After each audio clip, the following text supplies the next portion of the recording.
This is Retro Sports Radio. Visit RetroSeasons.com for more sports history. The Chicago Cubs faced the Brooklyn Dodgers at Ebbets Field for a Saturday afternoon game on July 20th, 1957. The Cubs were in the cellar of the National League with a 28-55 record entering this game. They were managed by Bob Sheffing, who replaced Stan Hack during the offseason. The Dodgers were managed by Walt Alston and were in what would be their final year in Brooklyn and playing exceptionally well in 1957. They entered this game with a 49-37 record, but were along with 4 other teams, all within 3 games of first place. This audio recording is from the Brooklyn radio broadcast, featuring announcers Vin Scully, Al Helfer, and Jerry Doggett. It's light up time. Be happy, go lucky. It's light up time. For the taste that you like, light up a lucky strike. You'll say it's the best tasting cigarette you ever smoked. Well, hi, everyone. This is Jerry Doggett with Vin Scully and Al Helfer, and here we are at Ebbets Field in Brooklyn, about to bring you the Dodgers and the Chicago Cubs. Today's game, like all the Dodger games this season, will be brought to you by Lucky Strike, the best-tasting cigarette you ever smoked. It's made by the American Tobacco Company, and tobacco is our middle name. And the F&M Schaefer Brewing Company of Brooklyn, brewers of Schaefer beer, America's oldest lager beer. We'll give you the rundown on today's lineups in just a moment. Down at home plate, they're going over the ground rules. Captain Pee Wee Reese and Bob Sheffing and the umpires have been talking things over, and in a couple of minutes they'll be battling it out on the diamond. Yep, the game's going to start soon. And while you're anticipating that pleasure, how about realizing the here and now enjoyment of a genuine cigarette? In other words, light up a Lucky. The cigarette that's everything it should be. It's all cigarette, all fine tobacco. Tobacco that's toasted to taste even better. Cleaner, fresher, smoother. So dig out those Luckies. You've got a fresh pack handy, haven't you? And light up the best-tasting cigarette you ever smoked. Lucky Strike. Well, this afternoon, it's Game 3 of the series between the Dodgers and the Chicago Cubs.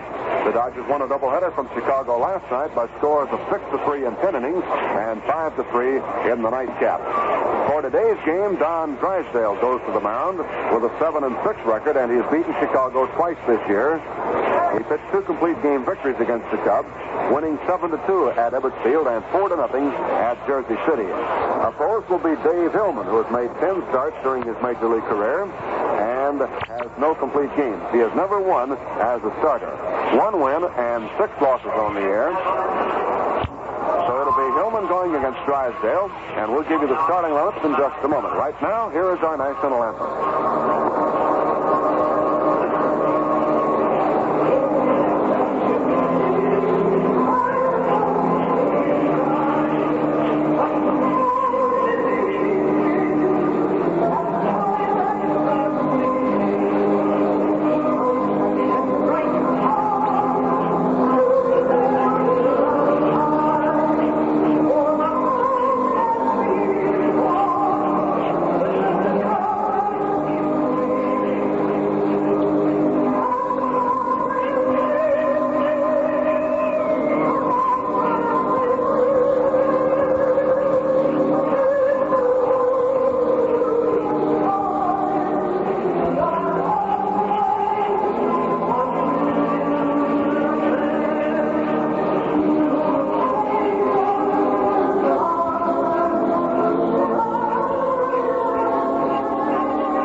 Orders for today's game. Leading off for Chicago, playing center field, will be Bob Will. The first baseman will be Bob Seek. At shortstop, Ernie Banks. In right field, Walt Morin. In left field, Lee Walls. At third base, Jerry Tyndall. And the second baseman, Bobby Morgan. Charlie Silvera doing the catching, and right-hander Dave Hillman to do the pitching. For the Dodgers, Charlie Neal at shortstop. Junior Gilliam at second base. Duke Snider in center field. Gil Hodges at first base. Sandy Amaros in left field. Gino Cimoli in right field.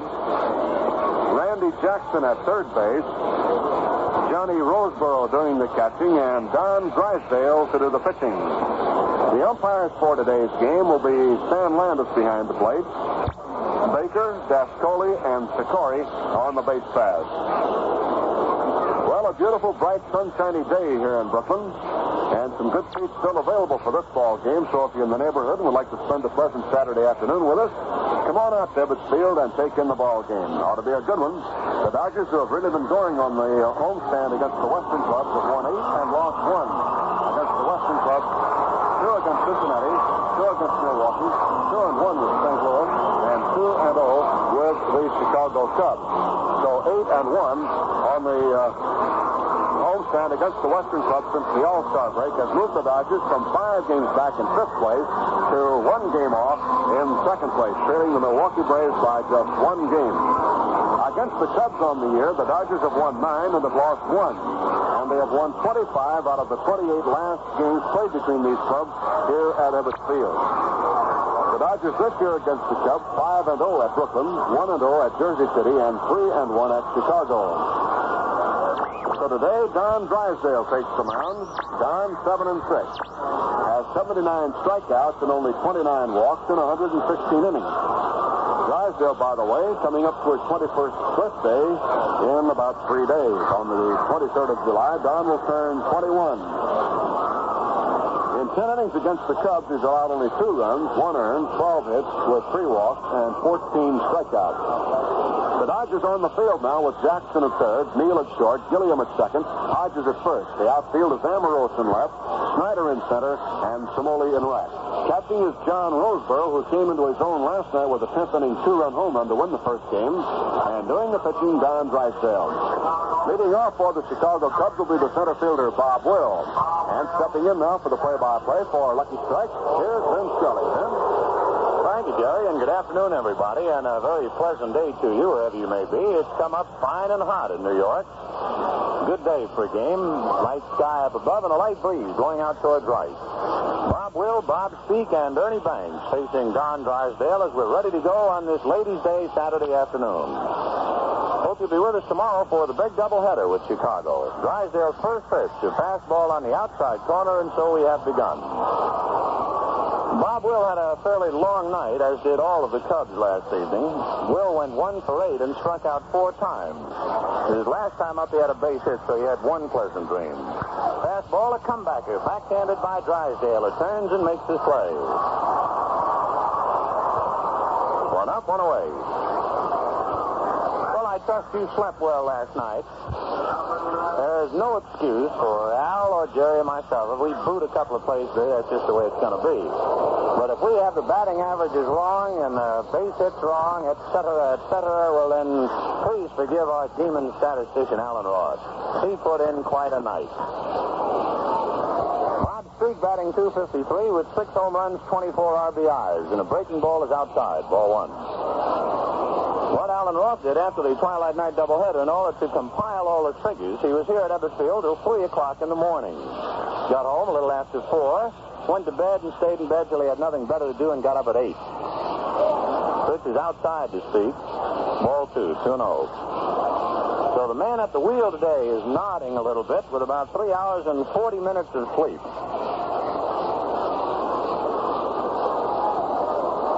Waiting now. Drysdale delivers 2-0, and the pitch is at the corner on the knees. 2-1.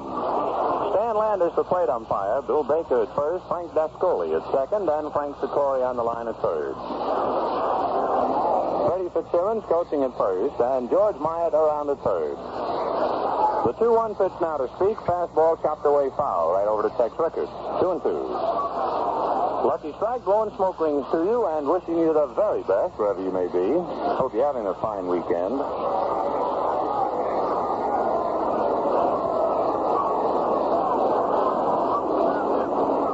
Ernie Banks waiting on deck. Drysdale ready and the 2-2 pitch. Fastball outside. Ball 3. Full count. Quite a night here at Ebbets Field. A wonderful occasion in the Dodger dressing room, and beaming this morning, Mr. Gil Hodges. Yes, Gil had a night he'll long remember. The full count pitch to Bob Speak. Changeup cut on and floated to center. Snider on the run, but it dropped in for the base hit. So Bob Speak singles to center with one out in the first inning, and the batter will be Ernie Banks. And now that we have doffed our caps and given a low bow from the waist to Mr. Gil Hodges, let us not forget and let us concentrate on the night of August the 20th. That'll be after our third Western trip, when we'll salute Carl Furillo. And oddly enough, the Dodgers will be playing the Chicago Cubs that night. Ernie Banks batting .267. Drysdale delivers, and the breaking ball is outside. Ball one. Give you the date wrong on Furillo. Make it August 28th. 2-8. Drysdale set, takes a peek over at Bob Speak. Now comes to the plate. And the fastball is cut on and fouled away. 1-1. Well, I guess the Cubs figure that that's a Dodger booby trap to have a night for a player when they're in town and stir up the ball club. The Dodgers, in saluting Hodges last evening, won their first doubleheader of the year. Now the Cubs, apprised of the fact that we'll be saluting Furillo on August 28th. Throw to first, Bob Speak back. Just the start of things, in case you might have just tuned in. Don Drysdale and Dave Hillman. Drysdale ready, and the 1-1er. Low curve on the inside corner for a strike. 1-2. Drysdale is about to celebrate a birthday. It's the 23rd, and he's already receiving his birthday card. Be 21 years old on July 23rd. And boy, you should see some of the birthday cards that young Don received from the fair sex. 1-2 pitches cut on and fouled away. Holding count 1-2. Don, good-looking young fella, big and tall, and a famous Major League ball player already in his young career. And oh, he's getting those mushy cards with the violets and the little hearts on them. Yeah, and getting quite a ribbing about it, too. Waiting, 1 ball, 2 strikes. Drysdale ready, checks Bob Speak at first. Now it comes to the plate, and the fastball is lined into left center for a base hit. That'll go to the wall. Speak makes his turn and goes to third. The relay going into second to Gilliam, not in time to get Ernie Banks. So Banks doubles into left center, and just like that, the Cubs have runners at second and third with 1 out.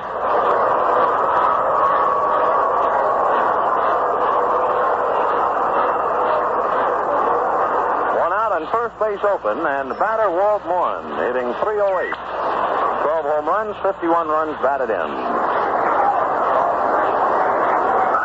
Drysdale 7-6 with the lead. He's beaten the Cubs twice. And he's on the ropes right here in the first inning. Don looks in to get his sign. Bob Speak coming down off third. Ernie Banks a short lead from second. 1 out. Drysdale winds and delivers. Fastball on the corners. Strike 1.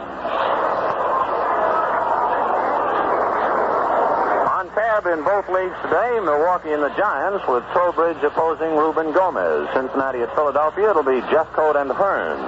Cardinals and Pirates are tied 2-2 at the end of 2 innings. Dixon against Friend. We'll tell you about the American League in a moment.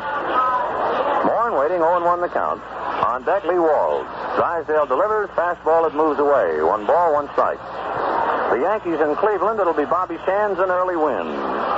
Red Sox and White Sox, probable pitchers, Nixon and Donovan. Washington, Detroit, Kemmerer and Larry. Baltimore and Kansas City, Johnson and Portocarrero. So not too much to report this early stage. Drysdale to his full windup. The 1-1 pitch to Walt Morin. Low and inside at his knees, ball 2. 2-1. Don Drysdale and young Johnny Roseboro, the battery. Then it's Hodges, Gilliam, Neal, and Jackson. The outfield, Ambrose, with a left cheekbone still puffed a little bit after banging into the left field wall. Snider in center, and Cimoli in right. Drysdale ready, and the 2-1 pitch to Morin. Fastball, foul back. 2-2. It should be quite a day tomorrow.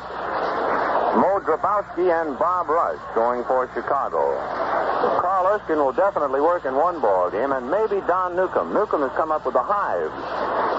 The question as to whether he'll be able to assume the starting role tomorrow. If he can't make it, then it will be either Danny McDevitt or Roger Craig, depending upon the bullpen activity today. Drysdale delivers 2-2, and a sharp curve, a half swing, but more in checks, and it's full count.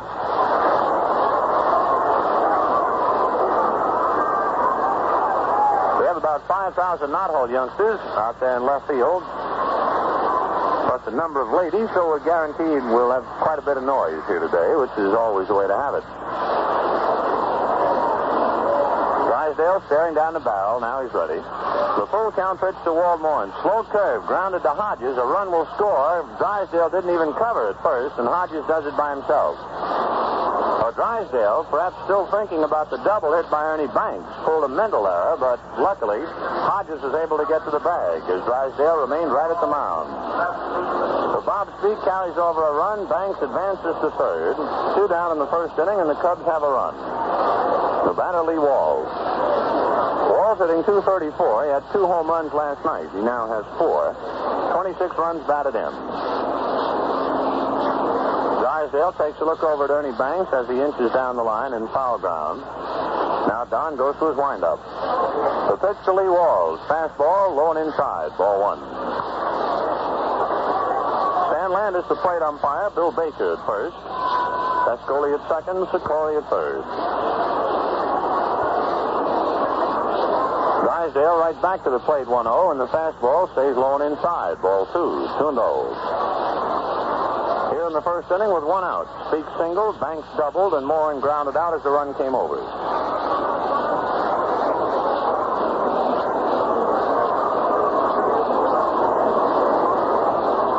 Drysdale has a sign wigwagged out by Johnny Roseboro. Slow curve, and that misses outside. Ball 3. On deck, young Jerry Kindle.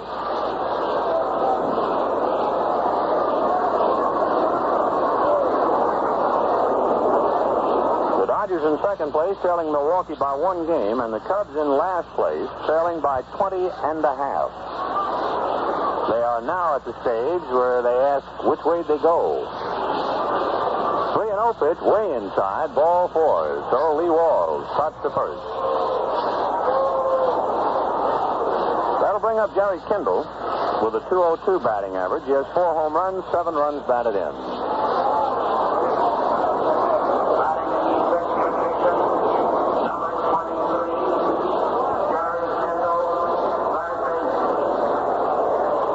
Jackson comes to the mound to talk to Drysdale for a moment. Down a little bit disgusted. He has to fight himself out there when things aren't going too well. He's the type who gets a red neck and quickly.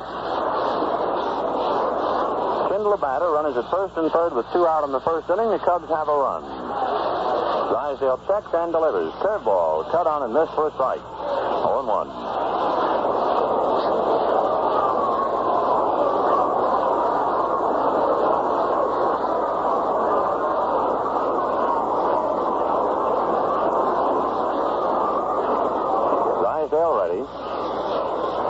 Now the strike 1 pitch. Walls goes. It's fouled away. 0-2. So Lee Walls going on the pitch. Jerry Kindle fouls her off in the count 0-2.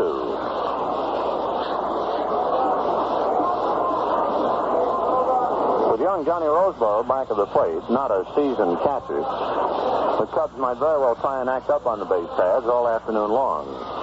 The 0-2 pitch, curve outside, stabbed right in the webbing of the glove by Roseboro. 1-2.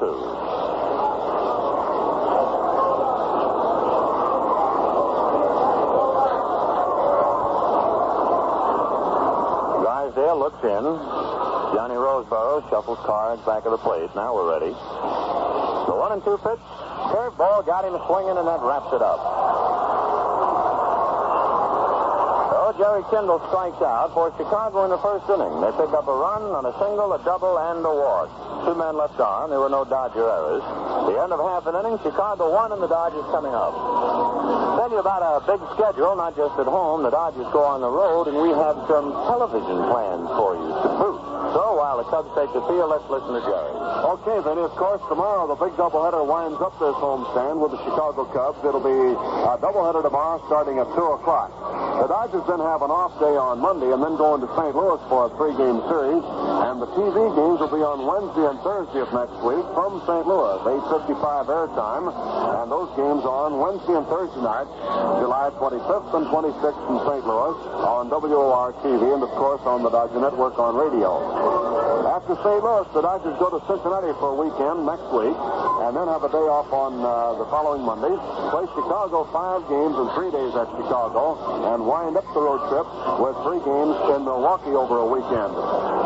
Then they come back to New York to play the New York Giants at Ebbets Field, opening a 4-game series on Monday night, August the 5th. 4 games with the Giants, 3 of them at Ebbets Field and 1 at Jersey City. And after a trip to Pittsburgh and New York, it's back home to again entertain the Western Club on a long homestand during the last part of August. We'd like to suggest that you make your plans to be on hand at Ebbets Field. If you're coming in a partier group, contact Jim Murray, Box 55, Brooklyn 1, New York. Otherwise, make your ticket arrangements and be sure and do your ticket shopping early. All right, back to play in the last of the first inning. And for Lucky Strike, here's Ben. Charlie Neal, who has been quite a bulwark on defense at shortstop and also playing fine ball up there at the plate. He's hitting .267. 6 home runs, 28 runs batted in. Neal, Gilliam, and Snider, the way the Dodgers come up here in the bottom of the first. The Cubs have a run, and the Dodgers now trying to get back in and even it up. Dave Hillman looks in to get a sign from Charlie Silvera. Hillman winds and delivers. Overhand fastball on the inside corner for a strike. Going 1. Neal started to drop that bat through his hands as if he might bunt, then took. Hillman, 1 win and 6 defeats. His 1 victory came in relief. He has never won in the majors as a starter. 0-1 against Brooklyn. Strike 1 pitch to Neal. Fastball hits slowly up along third. Kendall up with it cleanly. Makes his play to first in time. 1 up, 1 away.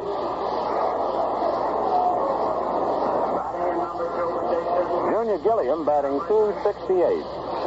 1 home run, 22 runs batted in.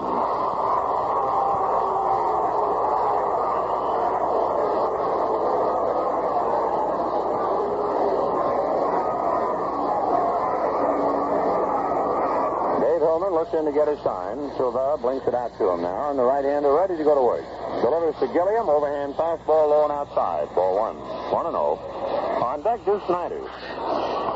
Duke's been really coming alive with that bat of late. We told you before Alan Roth hadn't been sleeping too well last night, and the same story for Snider.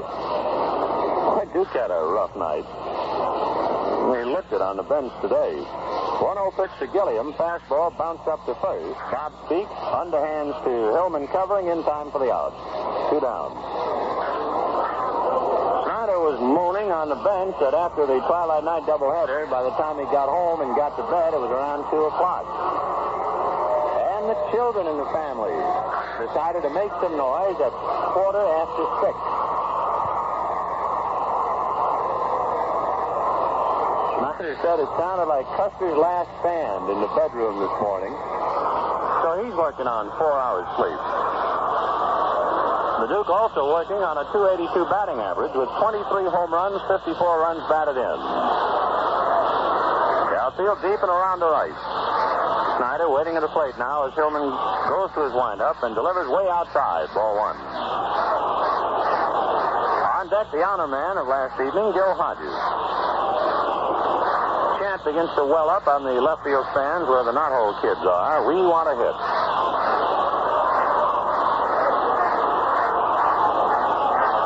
Hillman winds and the 1-0 pitch to Snider. Sharp curve cut on and missed. 1-1.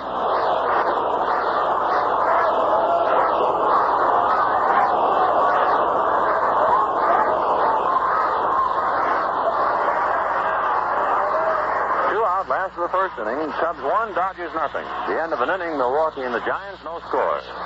Well, we'll watch that one carefully. The 1-1 pitch to Snider. Sharp curve on the corner. Strike 2. 1-2 the count.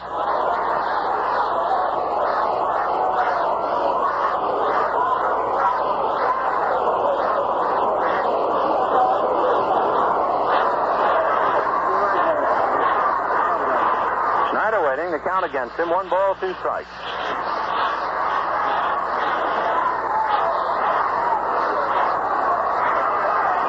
Hillman ready and and back he comes, 1-2. Fastball just inside. He didn't miss by much. 2-2.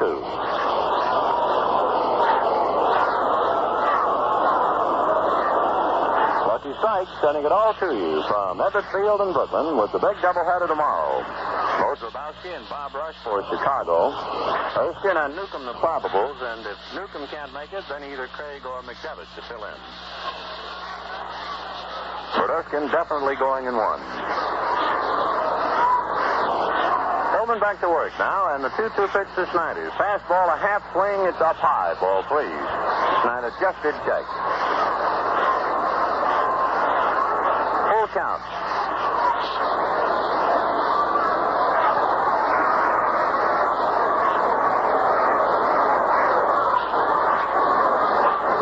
Hillman takes a deep sigh out there in the mound. Now bends at the waist to get his sign. Snider waiting. Hillman winds, and the 3-2 pitch. Slow curve inside, ball 4. So Snider walks. And that will bring up Gil Hodges.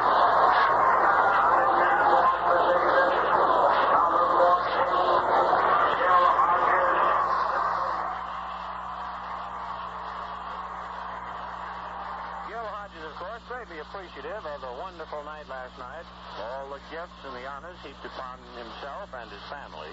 But he summed it all up after the long doubleheader, sitting in front of his locker room with a big shy grin on his face last night. He just said, "Phew, I'm glad that's over." He was on quite a spot. Hillman delivers, and the pitch outside, ball 1, 1-0. Hodges last evening had 2 hits, 1 hit in each game. His second hit came in the first inning of the second game and cashed in his 1,000th run batted in of his major league career. Outside of that, he didn't hit the ball very hard the rest of the night. But he could do no wrong, not before 28,000 folks. The 1-0 pitch to Gil. A half curve that's just on the corner for a strike. Didn't break very much. 1-1. With 2 out, and Snider, who has good speed at first base. The Cubs are figuring that Snider might be trying to steal. So on every pitch, Charlie Silvera angles his body, ready to get a throw off down to second. Milwaukee at bat in the second inning. They scored a run, and they're still swinging. Braves 1, Giants nothing in the second. Cincinnati did not score in the first inning against Philadelphia. Cardinals and Pirates are tied 2-2 at the end of 2. Hillman checks Snider. The 1-1 pitch to Hodges, a high fastball, ball 2. 2-1.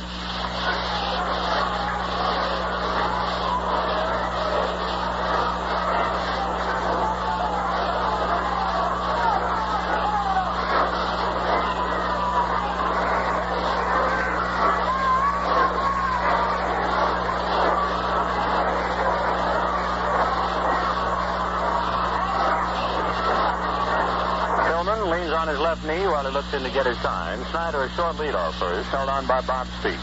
1-0 Cubs, last of the first inning. The 2-1 pitch, fastball, a line drive deflected by pitcher Hillman, who scampers, picks up the ball, throws, not in time to first base, and Hillman was strung right off the right hand. That ball hit him, coming back like a bullet. Hillman walking off and holding the right hand out, and he got it on the middle finger. So as Hillman walks off, holding that right hand out, Bob Sheffling comes over to look at it. And it's cut right at the nail. You can spot a little fleck of blood there. And Sheffling makes a motion down in his bullpen to get a man ready. So poor Dave Hillman has had it. He fires his glove in disgust into the dugout, wrings that middle finger, and then goes and sits down. So Hodges literally gets a base hit off Dave Hillman and knocks him out of the ballgame. A line drive about face high, and Hillman fortunately got his hands up. Unfortunately, instead of the glove hand, the bare hand took the force of the blow. So the Cubs form quite a knot around him now in the dugout, and Hillman will be taken back to the dressing room. Don Kaiser is coming in from the Chicago bullpen.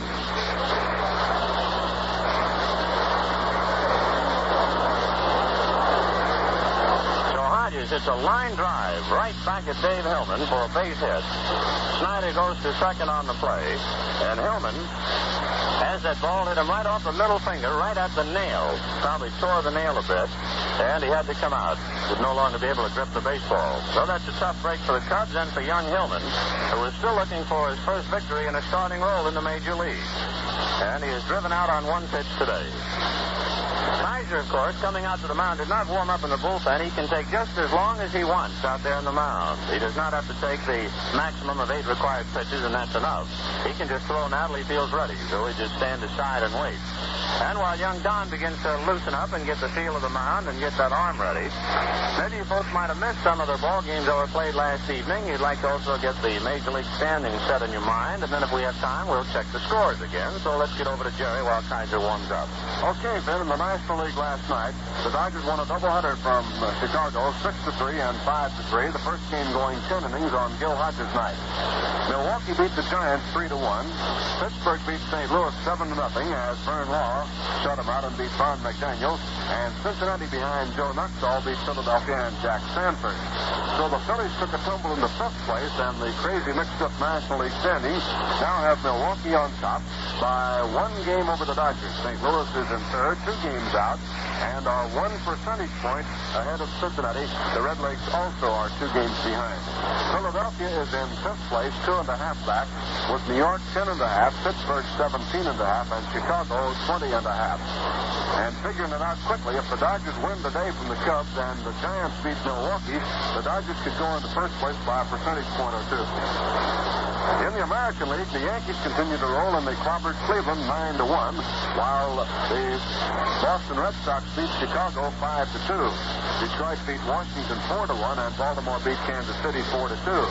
So the Yankees now, setting the pattern as in past years, after a slow start, are breezing along with a 6-game lead over 2nd place Chicago, and it looks like it might be all over in the American League race. New York 6 games ahead of Chicago, with Boston in 3rd, 12 games out. Cleveland 14.5, Detroit 15.5, and Baltimore 16, then Kansas City 26, and Washington 30. So that's the results of last night's games and the standings as we go into action for today. Here are some scores. St. Louis has scored 4 runs in the top of the 3rd inning and lead the Pirates 6-2. Both clubs got a pair of runs in the 1st inning, and then in the 3rd inning, Dale Ennis hit a home run with 2 on, and St. Louis leads 6-2 through 3 innings of play. In that ball game at Pittsburgh, it's Murray Dixon against Bob Friend, who was knocked out and replaced by King in the 3rd. Dixon starting with a 4-2 record, and Friend 7-11. In the ball game at the Polo Grounds, Milwaukee now has scored 3 runs in the 2nd inning and are still at bat. Trowbridge going against Gomez. Trowbridge, a last-minute starter in place of Warren Spahn. His record 3-2, and Gomez was 11-8, and is being cuffed around a bit in the 2nd inning as Milwaukee has scored 3 times. Cincinnati and Philadelphia, Jeffcoat against Hearn. Jeffcoat 8-7, and Hearn is 4-1. There's no score at the end of a half inning of play, and that one at Philadelphia. In the American League, the Yankees play Cleveland at Cleveland, and there's no score at the end of 1 inning. It's Bobby Chance with a 9-2 record against Early Wynn, who is 12-10. Boston playing at Chicago. Sisler against Donovan. Sisler is 7-5, and Donovan is 8-3 for Chicago. Washington at Detroit. The game is not started. Kimmerer 3-6 against Larry, who is 4-11. Baltimore playing at Kansas City. Baltimore using Johnson 7-6, and Kansas City 4-0, who is 3-4. Don Kaiser still warming up on the mound. He gets as much time to warm up, of course, as he wants, since Dave Hillman, the starter, was subbed out of the box and taken out because of an injury. So before we get back to action, let's pause now for station identification. This is the Brooklyn Dodgers Radio Network. Dial 1460 WOKO Albany. WOKO, the Capital District's most talked about station, with downtown studios in the Hotel Wellington. Correct WOKO time now, 28 minutes after 2 o'clock. And now back to Brooklyn Dodger baseball. For Chicago, with Dave Hillman out, Don Kaiser comes on now. Young Don has been in 17 games. and he's started 12, so he's now in his 18th ball game. He's worked 65 in the third innings within last night's game. He has struck out 20, walked 24, and his record against the league is 2 wins and 5 losses. The Kaiser now has completed warm-up tosses, and now Charlie Silvera goes out to check signals with him. Sandy Amaro stepping to bat with Duke Snider on second, Gil Hodges on first. So back to the action, and here's Vince. Oh, it's a real tough break for Dave Hillman, the young fella making his 11th start in the major leagues. He had never won a ball game as a starter. He doesn't start that often. I imagine a few days ago he was told by Bob Chipping that, well, you'll start on Saturday. And like all young ball players, they waited for the day, hoped he had his stuff, finally went out to the mound. And the first inning, a line drive hits him off the finger, and he has to come out. Well, you play this game, you'll have your heart broken a number of ways. All right, Sandy Amaro batting against Don Kaiser. Run is at first and second, 2 out on the first. The Cubs have a run. Amaro's had a couple of base hits, each one driving in a run in the first game last night. Kaiser's curve is belted to right center field. Bourne going back. That's going to be off the wall. And the carom is played by Bob Will, the center fielder. In comes Snider. Hodges forgot to touch third and then gets back on a good throw by Bobby Morgan. But Amaro doubles off the right center field wall, and she's all tied 1-1. To further disconcert Dave Hillman and all his troubles, he could conceivably be the losing pitcher. The run that came over belongs to Hillman. Hodges at first belongs to Hillman. So if Hodges gets over and the Dodgers take the lead and the Cubs never do at least tie up the ball game, poor Hillman will really have had a bad day.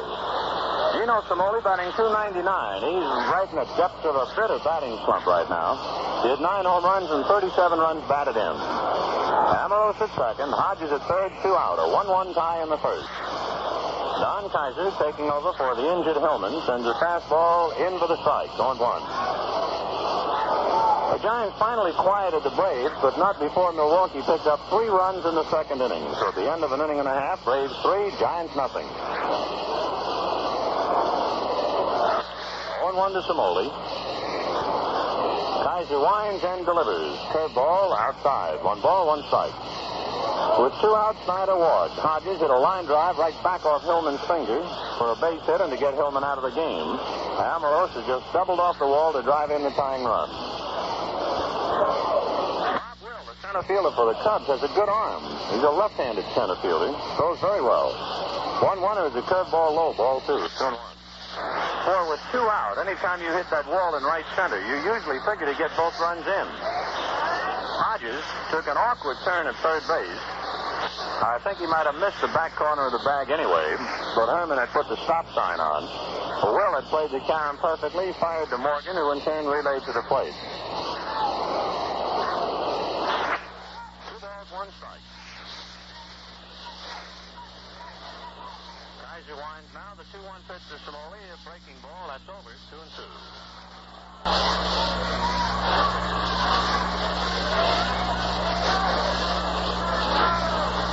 So deuces wild here in the first inning of a 1-1 tie. Gil Hodges at third, Sandy Amaros at second, and Randy Jackson on deck.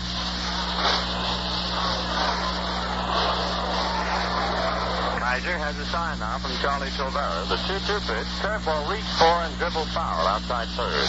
Holding count 2-2.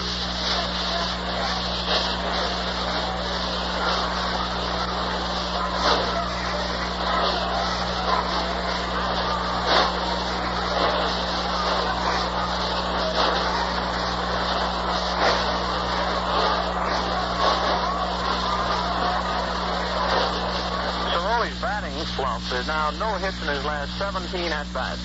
2-2 pitch to Gino. Fastball. There's a high drive to right field. Walt Bourne going back to the base of the wall. He's got his base hit. It bounces away. Hodges and Amaro score on a double by Cimoli. Will falls down fielding the carom, and Cimoli goes to first. And the Dodgers now lead 3-1. Cimoli hit a high drive off the right field wall, and the carom shot by Walt Bourne. Bob Will, the center fielder, came over to play the carom and fell to his knees. And that allowed Cimoli to take the extra base. And Will, of course, having fallen down, is given the error. So Cimoli doubles to right and goes to third on Bob Wilzera. Gino with a base hit breaking the drought and drives in two. Hodges and Ambrose easily scoring. A 2-run charge to Hillman. 1-run charge to Kaiser. Dodgers lead 3-1 in the first inning. 2 out. Cimoli at third base and Randy Jackson the batter. Kaiser delivers the curve low and away. Ball 1. Kaiser came on with runners at first and second and 2 outs. Then back-to-back doubles by Ambrose and Cimoli have pushed the Dodgers out in front. Jackson batting .205 with 4 runs batted in.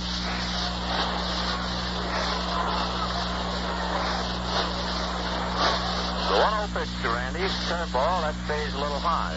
Ball 2, short 0.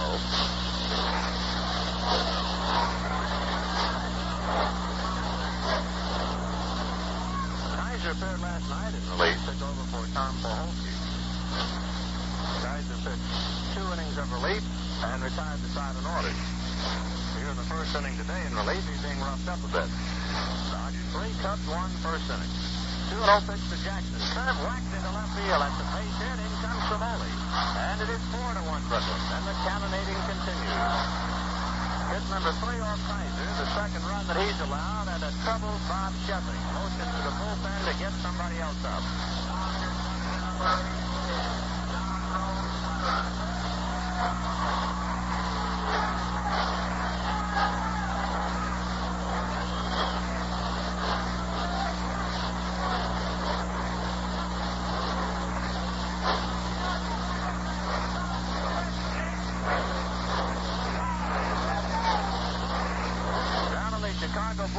Jim Brosnan begins to loosen up now as Johnny Roseboro steps in. All this going on with 2 outs. Dodgers 4, Chicago 1. Kaiser's fastball is too low to Roseboro. Ball 1. John looked like a man who had just had a big Thanksgiving dinner today. He was just sitting back on the bench with the most amiable grin you ever saw. Well, last night he got his feet wet and he did so in a proud manner. He won the first ball game with a 3-run home run. Snubbed halfway out to the mound. Kaiser fields it, throws him out, and that's it. So Roseboro gets back to the box, and that closes things out. Not, however, before the Dodgers, after the first 2 men had gone out, come up with 4 runs. On 4 hits, they leave a man, and there was 1 Cub error. At the end of an inning of play, Brooklyn 4 runs on 4 hits, then Chicago 1 run on 2 hits. Now a few words from Jerry. Say, did you know that baseball players often speak in numbers? For example, do you know who Mr. 2-4 is on the Brooklyn club? That's right, Mr. Manager Walt Alston. You see, players have a habit of calling the manager and sometimes other players by number instead of by name. Enough for numbers. Now let's speak in letters like LF, MFT. That's easily translated. Lucky Strike means fine tobacco. All fine tobacco, naturally mild, good-tasting tobacco that toasts the taste even better. Cleaner, fresher, smoother. Light up a Lucky right now. You'll say it's the best tasting cigarette you ever smoked. Well, we go to the second inning now with a 4-1 lead for the Dodgers. And it'll be Bobby Morgan, Charlie Silvera, and Don Kaiser who on to face Don Drysdale. So back to the play, and here's Vince. Well, Bobby hitting .226.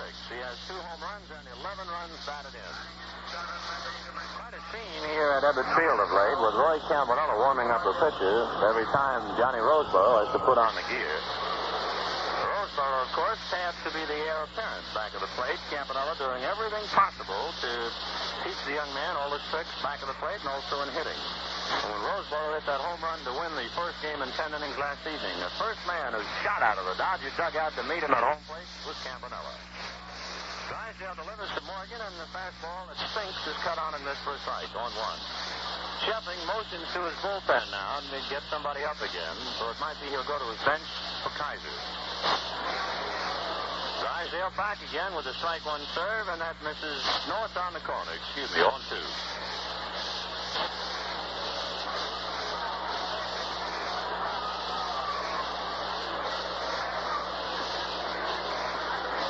Drysdale back again with a curve that's cut on. Is a high drive to deep left field. Ambrose back near the wall. Has a chance for it now and makes the play. High fly ball to deep left field. One up, one away. Jim Brosnan throwing again in the Chicago bullpen. And the batter will be Charlie Silvera, hitting .222. Charlie with 1 run batted in.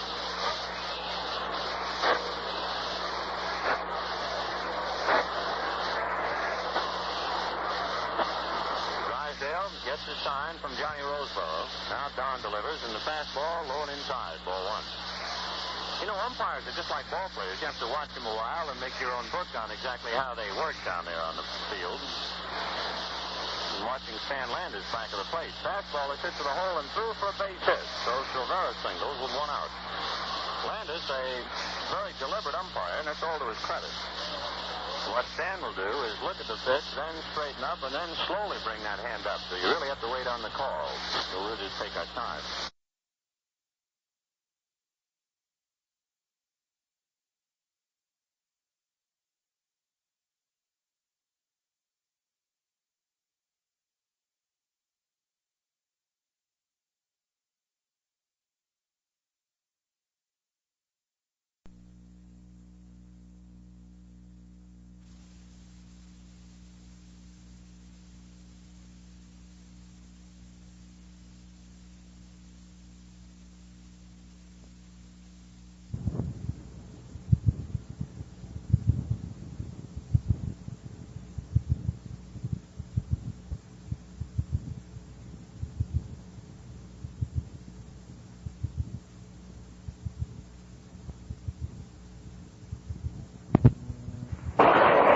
It should be Don Kaiser, but instead Jim Bolger is coming up to bat.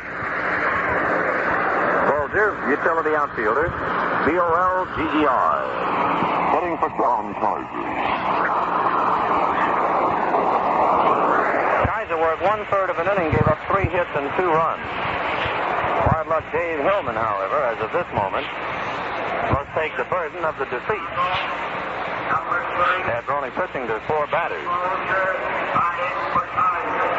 Jim Bolger coming up. Bolger right-hand batter. 1 out, 2nd inning. Charlie Silvera at first base. Dodgers 4, Chicago 1. Drysdale turns on the rubber, now set. Works the plate and is curved in the dirt back to the backstop, and on the wild pitch, Charlie Silvera goes to second.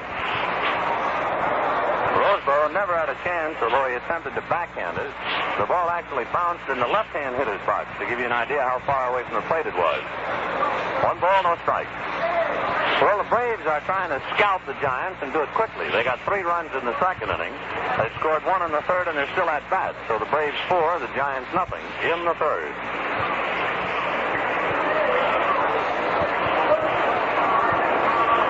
Drysdale looks at second, the 1-0 pitch. Fastball unintentionally looped to right field for a base hit. Cimoli charging, going to 3rd is Silvera. They'll hold him there, and the throw goes to Gilliam. All Bolger tried to do is check his swing, and the ball hit his bat and looped to right for a base hit. Oh, with 1 out, the Cubs come up with back-to-back singles. 4 hits now off Don Drysdale. Runners at 1st and 3rd with 1 out, and Walter Olson walks down to the far corner of the dugout and will perhaps get on the phone and talk to his bullpen. Bob Will, the batter, hit back to the box in the 1st inning, hitting .243. Dodger infield in double play depth. However, Randy Jackson is up almost even with the bag at 3rd. Sidearm fastball is low and inside, ball 1. No doubt about it, Drysdale having control problems out there. Olson has talked to the bullpen, hung up the phone. No one throwing as yet. Clem Labine gets up off the Dodger bench and walks on down towards the bullpen. The 1-0 pitch to Bob Will. Down low, ball 2, 2-0.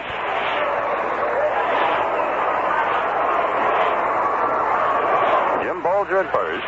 Charlie Silvera at 3rd. 1 out in the 2nd inning. Brooklyn 4, Chicago 1. A doubleheader tomorrow. Drysdale set. Now the 2-0 pitch. Fastball, slice to left field. Ambrose fairly shallow. Makes the catch.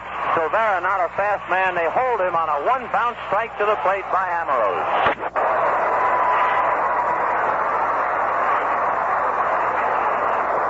So Will slices out to shallow left. Ambrose made a nice throw to the plate. Silvera, of course, is very slow, and George Myatt at third had no idea of ever sending Charlie in. 2 down, runners at first and third, and the batter, Bob Speak. Single to center in the first inning, batting .257.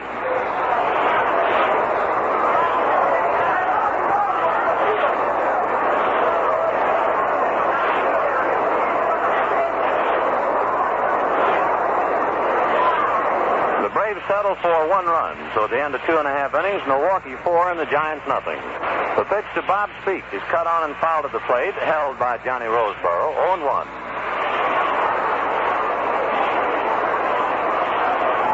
The end of 3 innings, the Cardinals 6 and the Pirates 2.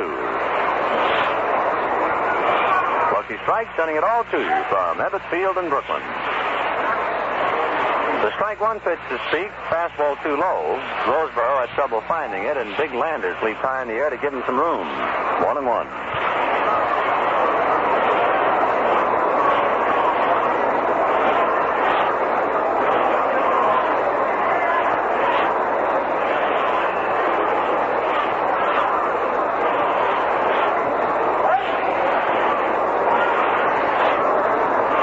Pitch to Bob Speak, a fastball outside. Ball 2, 2-1.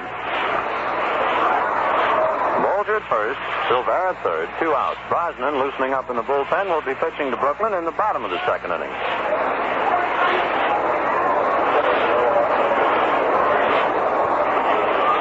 Drysdale delivers 2-1. Speak swings a bouncer to Gilliam. Jim up with it cleanly, throws to Hodges, and that does it.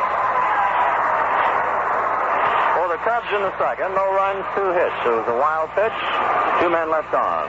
No Dodger errors. At the end of an inning and a half, Brooklyn 4, Chicago 1, and just like that, back to Jerry. Well, say, fans, take a guess at the time here in Brooklyn. See how close you can get.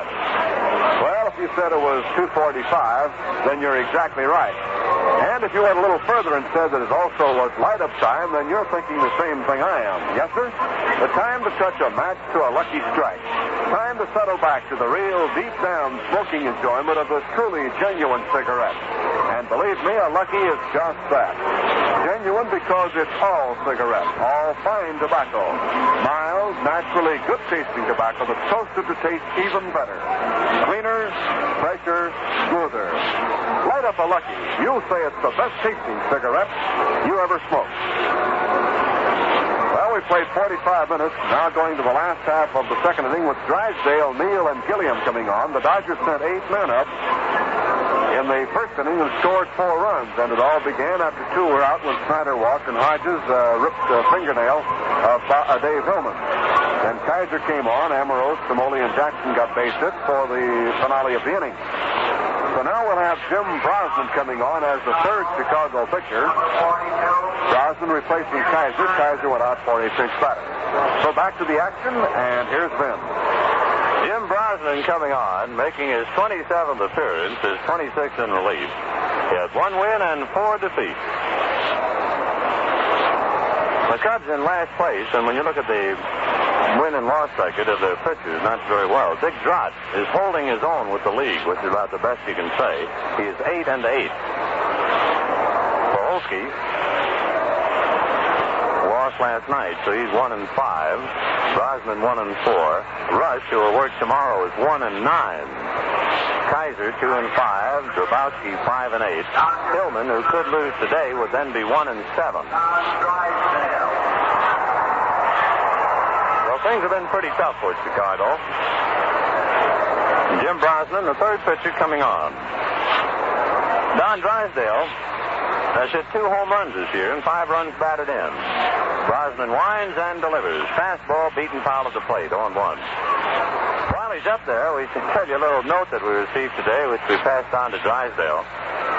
The father of a youngster about 6.5 to 7 years old. And the father wrote us a note and said that he has taken his young boy to 3 Major League ball games.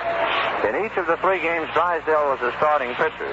And in each game, Drysdale hit a home run. So as the father finished off the letter, he said, you can have your Mays and Mantles and Sniders and Williams. As far as my boy is concerned, the home run king is Don Drysdale. 1-1 pitch to Don, cut on and miss 1-2. And you have to wonder now with this crowd here whether that combination of father and son might possibly be looking on again today. That's like being born in the 30s. You figure the only president the country ever had was Mr. Roosevelt, huh? 1-2 pitch is cut on and fouled off first base, down the line, back into the crowd. Holding count 1-2. Little boy growing up figuring Drysdale's the best home run hitter in baseball. Drysdale, Neal, and Gilliam here in the second. 4-1 Brooklyn. The 1-2 pitch to Don. Curveball fouled away. Holding count 1-2. The end of 4 innings of play. The Cardinals 6, the Pirates 2. The Phillies lead Cincinnati 1-0 at the end of 1 inning. Braves lead the Giants 4-0 at the end of 2.5. Jim Brosnan, the third pitcher, comes to the plate with a high fastball that's cut on and missed, and down goes Don. So Brosnan chalks up a strikeout, 1 out. The batter Charlie Neal bounced out in the first inning, hitting .266. On deck, Jim Gilliam.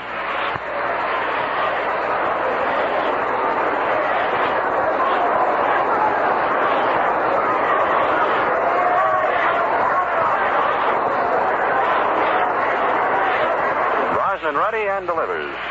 First pitch, low and outside, ball 1. Brooklyn, 4 runs, 4 hits. They got them all in the first inning after 2 outs. The Cubs, 1 run on 4 hits.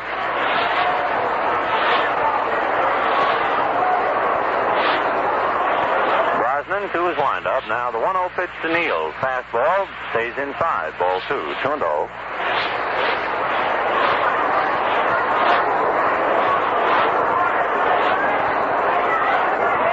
Outfield on Neal about straight away. 2-0 pitch to Charlie. Fastball missing inside. Ball 3. 3-0. This is the 11th meeting, the halfway point between the Dodgers and Chicago Cubs in their own private little feud of 22 games. The Dodgers have a commanding edge. They've won 9 out of 10. The 3-0 pitch down the pipe. 3-1. There have been 5 games played here in the East, one of them at Roosevelt Stadium, and the Dodgers have taken all 5 from the Cubs.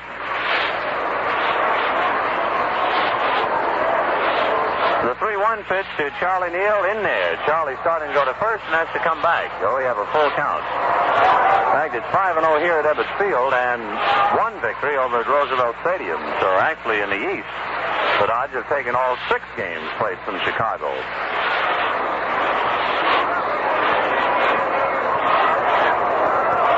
Rubber ball comes bouncing out onto the field, so time is called for a moment. Eddie Lehan, the Dodger bat boy, goes out to get it. Charlie DiGiovanni is no longer the Dodger bat boy. He is now, and officially so, the assistant clubhouse man.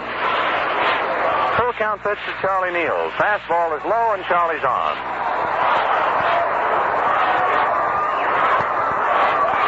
Out, Neal at first, and the batter, Jim Gilliam, inning 267. Junior was thrown out. Bob Speak to Dave Hillman, who was then covering in the first inning. Time called by Jerry Kendall at third. Another rubber ball comes out on the field.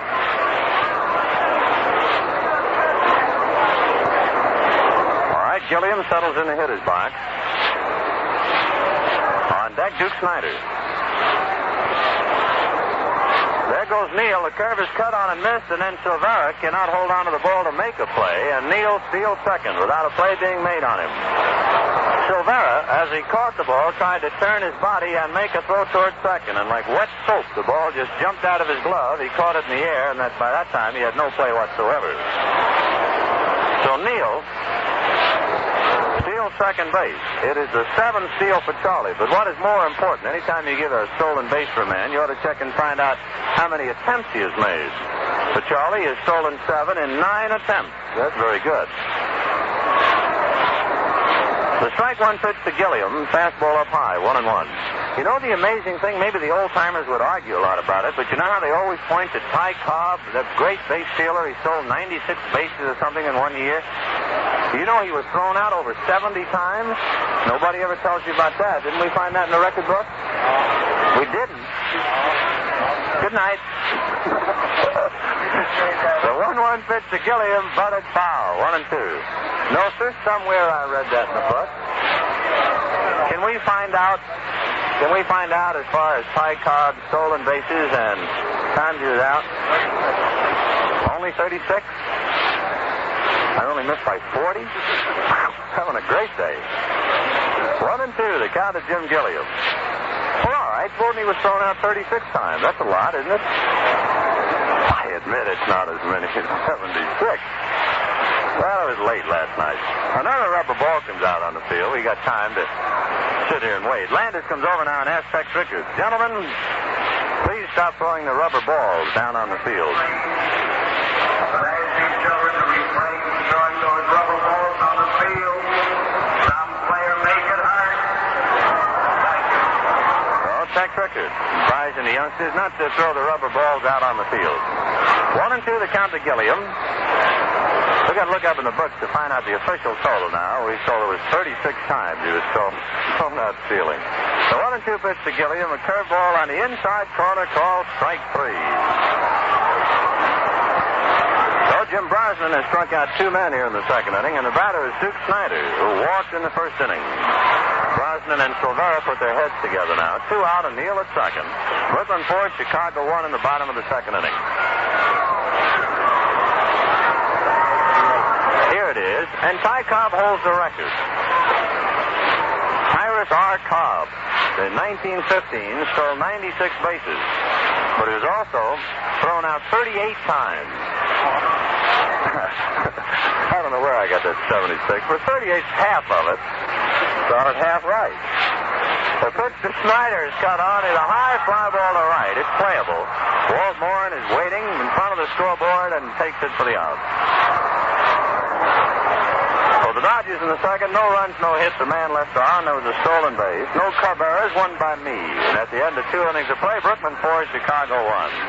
Well, I'm sure one thing. Jerry is just going to read right off that paper and tell us all about something, so let's get over to it. All right, Vinny. Well, that was a grand night you folks tendered Gil Hodges last night. And I can tell you there wasn't a happier or more appreciative guy in this world than Gil was last night. Well, wasn't it wonderful seeing him out there with his fine family and his many friends and hearing the cheers of the packed house? Boy, it sure was. And just a reminder, folks, we've got another player night coming your way when the Dodgers get back home in August. Jot down the date. Carl Furillo night, August 28th. The committee has a large block of tickets waiting for you if you'll drop them a line at the Bossard Hotel. Carl Furillo night, August the 28th. Well, our ball game moves along to the third inning now. And for Chicago, Ernie Banks, Walt Morin, and Lee Walsh coming on to face right-hander Don Drysdale on a warm afternoon here at Ebbets Field. Drysdale trying to get sharp and mow him down and hold on to that lead that he has. At the end of 3, Milwaukee leads New York 4-0, and at the end of 4, St. Louis leads Pittsburgh 6-2, and Philadelphia leads Cincinnati 1-0 at the end of 2. All right, back to play, and for Lucky Strike, here's Vince. 4-1 in favor of Brooklyn.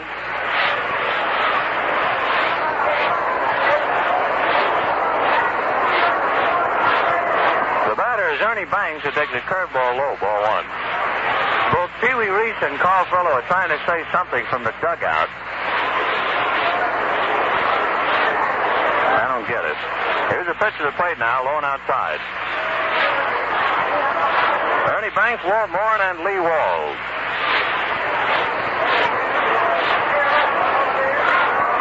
Banks batting .270. Drysdale checking his signs now with Johnny Roseboro. Don delivers 1-1. The change is outside and low, ball 2. 2-1. Ty Cobb was thrown out 38 times. Poor doctor. Drysdale ready, and the 2-1 pitch. Fastball fouled away. 2-2.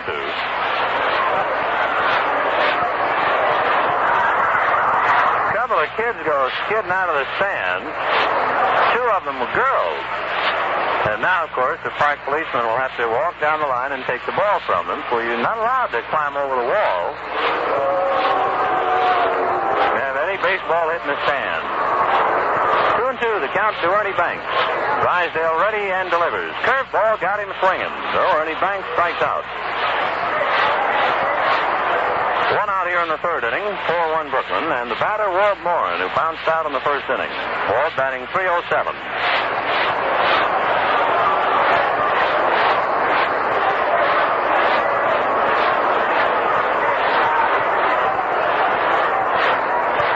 Drysdale to his windup and delivers to Morin, who wraps one into center field for a clean base hit. Snider over there to field the ball on a couple of tricky bounces and get it back in.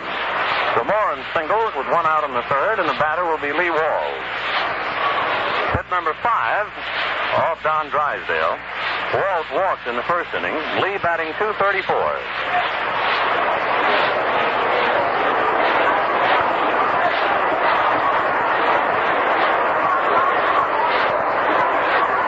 Drysdale getting his sign. Now Don set. And delivers. Sidearm fastball off the glove of Drysdale down to Gilliam, who juggles and goes to kneel for the force play. What happened was that Walt Morin, in coming down, after the ball had been deflected by Drysdale to Gilliam, Morin realized that he'd be out, and also realized that if he kept on charging, he'd grind Gilliam right into the dirt. So Walt stopped for a split second.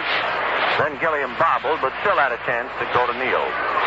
So the force play will technically go 1-4-6. Drysdale will get an assist for slowing it down. 2 down, the batter Jerry Kindle, who struck out in the 1st inning, hitting .200. Drysdale looks to first, comes to the plate, a broken bat, and a looper grabbed by Randy Jackson, and that does it. Kindle hitting it right off the hand. For the Cubs in the 3rd, no runs ahead, a man left on. There were no Dodger errors. At the end of 2.5 innings of play, Brooklyn 4 and Chicago 1. Now here's Jerry. Say, you want to hear the latest? Well, stick around for a minute and we'll give you some more of Happy Joe Lucky's clubhouse chatter. Meantime, let's all settle back and light up a Lucky. It's light up time. Time to enjoy a cigarette that's Paul cigarette. All fine tobacco. Naturally good-tasting tobacco that's toasted to taste even better. Cleaner, fresher, smoother. Yes, sir, that's a Lucky. So if you're looking for a better-tasting cigarette, better light up a Lucky now. Okay, here's the clubhouse chatter. Well, Gil Hodges still is in a daze from his tremendous night. The presents are still coming in, but his little 5-year-old daughter Irene wasn't as impressed with the beautiful convertible Gil received or any of the other presents except the poodle. Irene is just overjoyed with the dog, and this made her night very complete. Gil has asked us to pass along his sincere thanks to all you folks for a most memorable night. And our thanks to Happy Joe Lucky. Last of the 3rd, 4-1 Dodgers. And we'll have Hodges, Ambrose, and Cimoli coming on to face Jim Brosnan for Chicago. All of the scoring confined to the 1st inning. The Cubs got theirs on a single, double, and a ground out. The Dodgers had a walk, single, double, and single. So here we go to the last of the 3rd inning, and for Lucky Strike, here's Ben. Gil Hodges got rid of Dave Hillman in the 1st inning with that line drive back to the mound. We hope Hillman's finger will be all right, and that he'll be back in action very soon. A tough break for him. Gil hitting .306. Hodges, Ambrose, and Cimoli in the 3rd, 4-1 Brooklyn. Brosnan delivers, and the first pitch on the outside corner for a strike, on 1. Lucky Strike sending it all to you. We might botch up records and everything else, but there's one thing we can say with a positive mind that we're correct, and we'll say it right after Hodges has had his at-bat. Strike 1 pitch, foul to the plate, 0-2. Not many times in his life, as I find out, that I can afford to be positive. Right after Hodges has his at-bat, we'll make the one true solid statement. Silvera got a chunk of that foul. He's just trying to stand it off right now, try and forget it. 0-2 the count to Gil Hodges. Silvera taking his time before he goes into his crouch again. Right now, leaning over on his knees. Boy still. Now he goes down. Okay. 0-2 the count to Hodges. Jim Brosnan, the third Chicago pitcher. Hillman and Kaiser preceded him. 0-2 to Gill. Brosnan to his windup now. Tall right-hander delivers, and the fastball is cut on. Little pop fly. Backing out is Bob Speak, the first baseman, to make the play for the out. And now we'll make our positive statement. This is the Brooklyn Dodgers Radio Network. Dial 1460 WOKO, Albany, New York. WOKO, the Capital District's most talked about station, with downtown studios in the Hotel Wellington.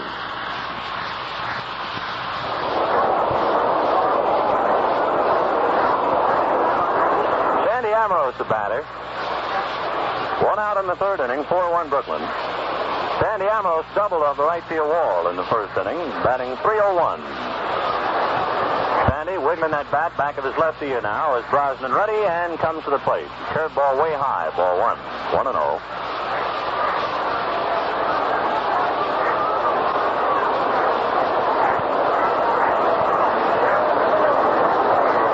Brosnan back again, and the curveball drops in and over for the strike. 1-1. The end of 3.5 innings of play, Milwaukee 4 and the Giants nothing. The end of this inning will have a complete rundown of all our scores, pitchers involved, and any home runs that might have been hit. Brosnan delivers 1-1. The fastball is on the outside corner. Ambrose starting to run up as if the bunt let it go by, and it cost him. 1-2.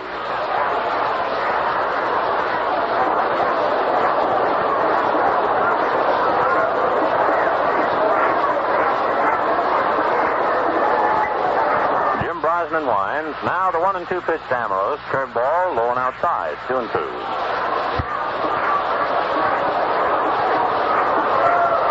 Dodgers 4 runs, 4 hits. Chicago 1 run for 5 hits. All the action took place in the first inning.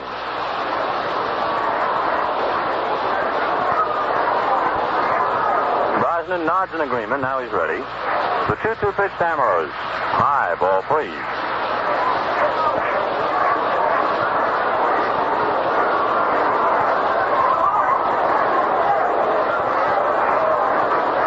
In Cleveland, no score at the end of 3.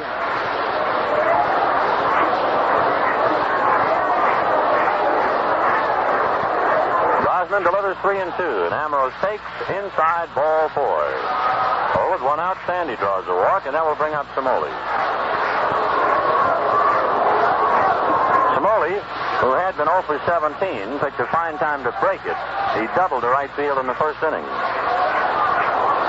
Gino, batting .301, picked up 2 RBIs.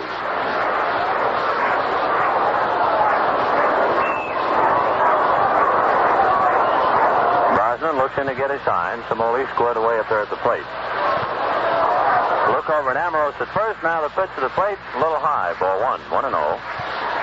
Tomorrow afternoon, the doubleheader will involve Mo Drabowski and Bob Rush for Chicago, and Carl Erskine definitely in one of the games for Brooklyn. Maybe Don Newcomb. And if Don can't go, then either McDevitt or Craig, depending upon whether either one would see service in the bullpen today.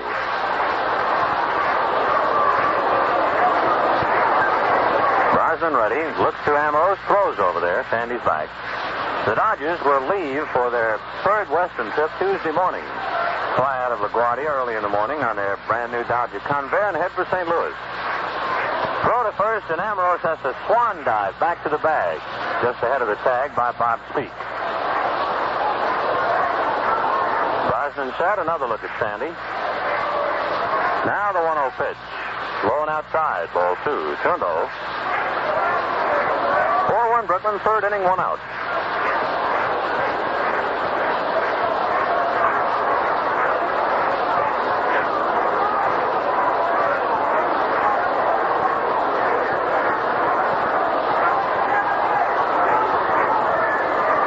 Just staring in. Now Jim ready. The 2-0 pitch. Fastball cut on is a high pop fly. Bobby Morgan slanting over. Bob Speak going out. Morgan still in fair ground, makes the play for the out, and Ambrose holds on at first. 2 down here in the third, and the batter will be Randy Jackson, who singled left in the first inning to drive in a run. Jackson batting .222.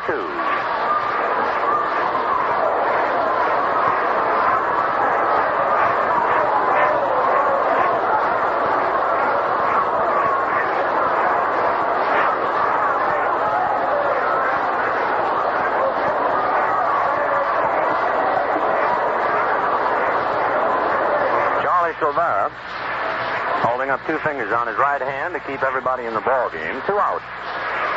4-1 Brooklyn here in the third. Jackson waiting at the plate. Brosnan said a peek at Ambrose, who draws a throw now. With 2 outs, Sandy's a threat to go. Charlie Neal stole second in the second inning. Brosnan checking Ambrose.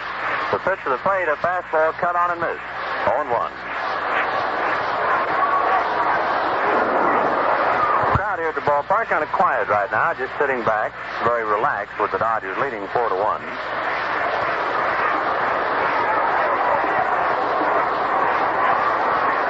Brosnan set the strike one pitch. They pitch out. Ambrose not going.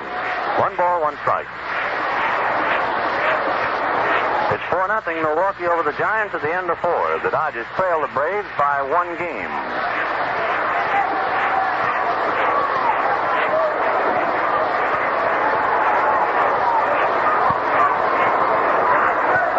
Brosnan checking Ambrose. Now the pitch, and there goes Sandy. The throw down to second baseman Morgan. They get him. So Ambrose out on an attempted steal, 2-4 from Charlie Silvera to Bobby Morgan. The Dodgers go out in the third. No runs, no hits, no errors, nobody left on base. And at the end of 3 innings of play, Brooklyn 4 and Chicago 1. Now to our Lucky Strike scoreboard, Milwaukee and the Giants. 4-0 Braves at the end of 4 innings. Trowbridge for Milwaukee. Gomez relieved by McCormick in the second inning. Del Crandall at his 11th home run in the third inning with nobody on. Philadelphia leading Cincinnati 2-0 at the end of 2.5 innings. Jeffcoat relieved by Gross in the third inning. Jim Hearn for Philadelphia. Harry Anderson had his 9th home run in the third inning with a man aboard, so the Phillies now lead Cincinnati 4-0 in the third, and they're still at bat. St. Louis leading the Pirates 7-2 at the end of 5 innings back of Murray Dixon. Bob Friend, Nelson King, and Art Swanson for the Pirates. Del Ennis at his 14th home run in the third inning with 2 on. American League, the Yankees and Cleveland, no score at the end of 3.5. Chance against Wynn. Boston at Chicago, Sisler and Donovan, 1-0 in favor of the White Sox at the end of an inning and a half. Washington leading Detroit, 1-0 at the end of 2 innings. Kemmerer against Larry. Lemon a home run in the first inning with nobody on his 13th. Baltimore at Kansas City, because of the time difference, no confirmation yet. The probable pitchers, Connie Johnson for Baltimore and Arnold Portocarrero for Kansas City. Well, those are all the scores we have on our Lucky Strike scoreboard as we move along in our own ball game to the 4th inning. Brooklyn 4 and Chicago 1. Lucky Strike, delighted to be sending it all to you. And now for Lucky Strike in the play-by-play, here's Jerry Doggett. Thanks, Ben. Ready to go. Bobby Morgan flied out his first time. Don Drysdale into the windup, and here's the pitch. Curveball is outside, ball 1. The Dodgers 4 and Chicago 1. Third game of the series. Doubleheader tomorrow, 2 o'clock to wind up the series and the homestand. Don delivers. Fastball is inside on the corner for a strike, and it's 1-1. 1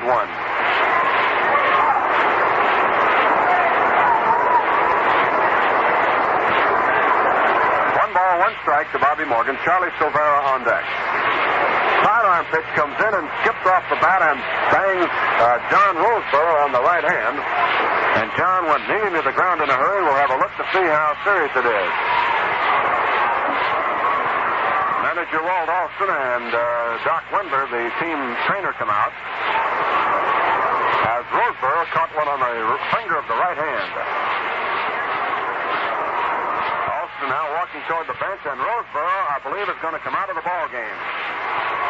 John got one on the finger, and now comes on to the Dodger dugout, and Roy Campanella starts to put on the tools. Ball glanced off the bat of Bobby Morgan and slid off the right hand of Johnny Roseboro and caught him right on the fingertips. Morgan was leaning back from the ball, tried to get his bat out of there, and the ball just kicked the bat and then went skittering off into Roseboro's hand. Zimmer, Padres, and several others gathered around Roseboro at the bench.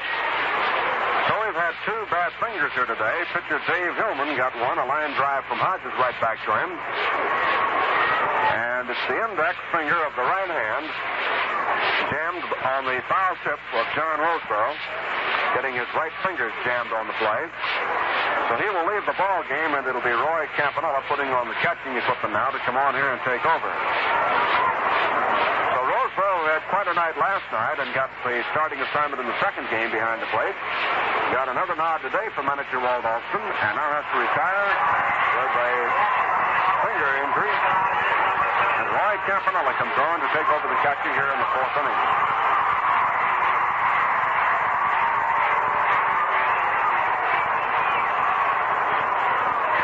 So Roseboro out, and Campy now comes on to take a few warm-up tosses. Get loosened up himself. Drysdale fires down a couple. The batter, Bobby Morgan, with a 1-ball, 2-strike count. Nobody out, nobody on. Top of the fourth inning. In a 4-1 game, the Dodgers lead. At the end of 4, Milwaukee 4 and New York nothing. St. Louis 7, Pittsburgh 2 at the end of 4.5, and Philadelphia leads Cincinnati 2-0 through 2.5. All right, Morgan waiting as we're set to play. Campy down to give a sign. Drysdale into the windup, and here's the pitch. Fastball is low, and it's ball 2. 2-2 on the batter, Bobby Morgan. Morgan hitting .225.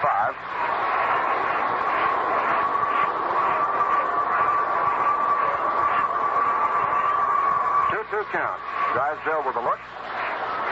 Here's the windup and pitch.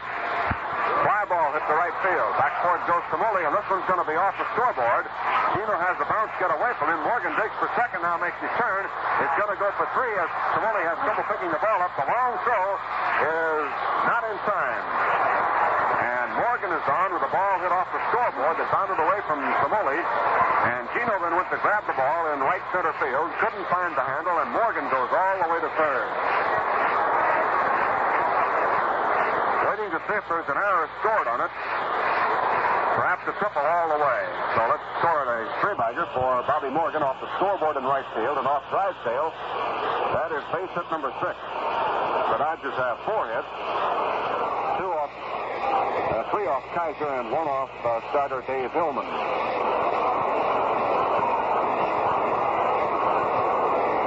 The batter is Charlie Silvera. Singled his first time up. Takes the fastball on the inside corner. Strike 1.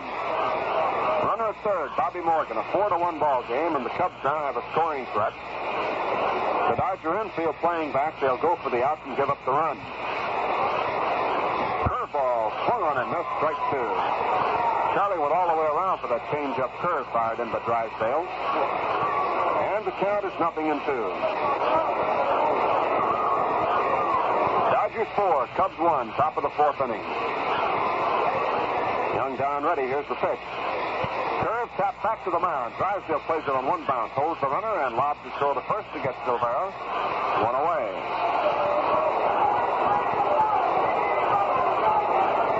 The pitcher, Jim Brosnan, due up. Waiting for him to come out now. Walks to the batting rack. Picks up a plastic helmet. And makes his way out toward home plate.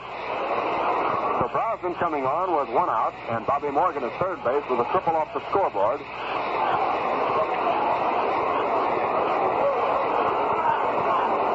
Hodges and Gilliam looking to the bench to get a word as to how to play against Brosnan, whether to play back. Hodges will play almost even with the bag. Now walks back a step or 2. The rest of the infield about normal depth against the right-hand batter. Curveball is low and inside. Ball 1. Jackson at third. Neal at short. Gilliam at second. And Hodges at first.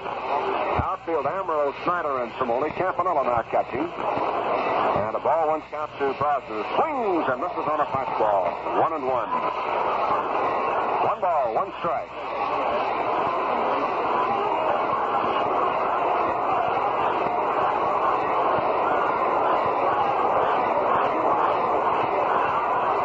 And pitch. Foul ball off to the right and upstairs. And it's 1 ball, strike 2 on Jim Brosnan.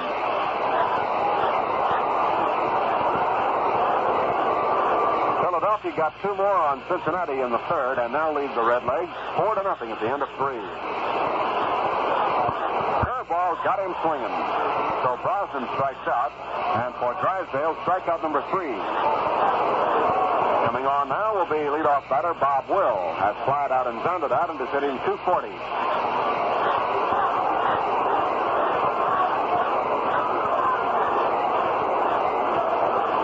Bob Will, the center fielder, left-hand batter. Bobby Morgan on third. 2 away now. 4-1 Dodgers. Drysdale into the windup, and here's the pitch. Fastball on the outside corner, strike one. Will had an Olsen checked his swing and had it called anyway. So a strike one count to Bob Will.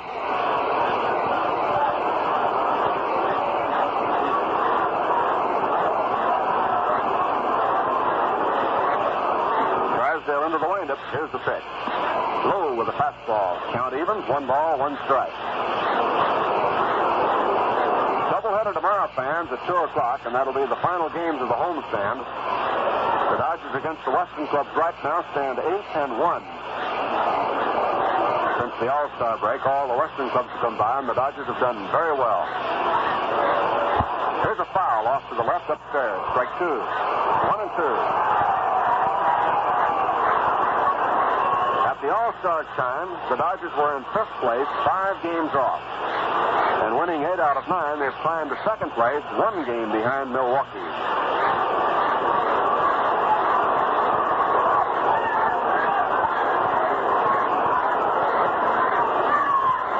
Two strikes. Will waiting. Here's the windup and pitch. Got him swinging. Fastball. And Will goes down on strikes as Drysdale strikes out a pair. Gets his 4th now, and the side retired with no runs. 1 hit, no errors, and 1 left on. So at the end of 3.5 innings of play, the score, Brooklyn 4 and Chicago 1. And now word from Ben. Right at this moment, friends, do you have any idea how many smokers across the country are lighting up Lucky's?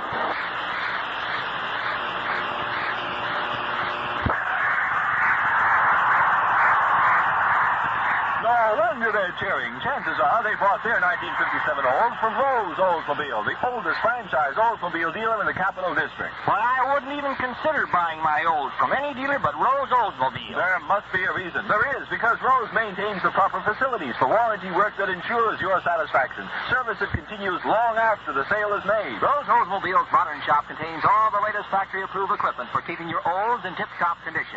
Their careful servicemen are constantly being trained in old factory schools. That's the reason. That's why over 67% of Rose Oldsmobile sales are to repeat customers, folks who come back year after year, because Rose offers more. Low prices plus continuing interest in your satisfaction.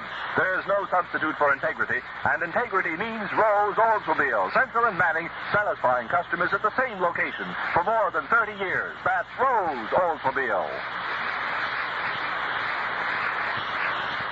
Randy Jackson coming on. Randy was up there a while ago when Ambrose was out stealing. Jackson has 1 hit today, a single that drove in a run. And Randy now picking up his batting average quite well since he got back in the lineup after the bad leg. He's hitting at .222.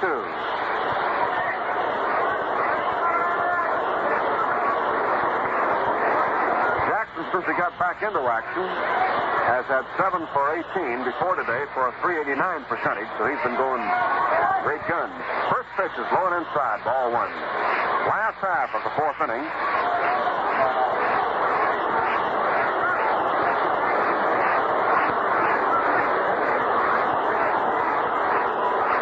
Brosnan ready.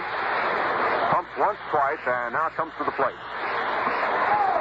Jackson takes a knee-high fastball for a strike, and the count evens at 1-1. 1 ball, 1 strike. Last half of the 4th inning, Dodgers lead 4-1. And we'll play 2 tomorrow. Hope you can be here.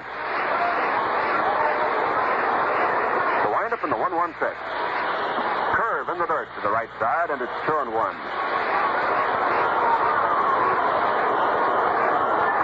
Jackson at bat with Campanella on deck and Drysdale in the hole. 2-1 pitch for Brosnan. He is in for a strike at the knees, and it's 2-2.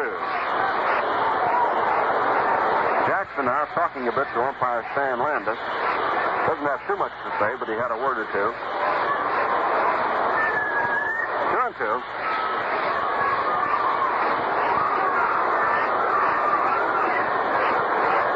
Now Brosnan ready again. Here's the pitch. Strike 3 called. Fastball at the knees, and Jackson out on strike. For Brosnan, strikeout number 3. 1 away as Roy Campanella comes on.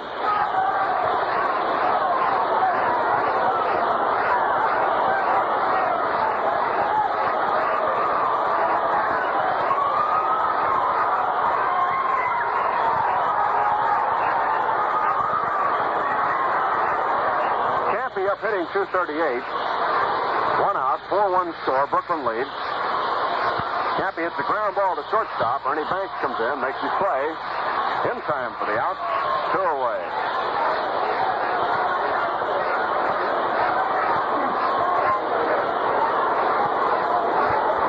Coming on now will be Don Drysdale, and Don struck out his first time up.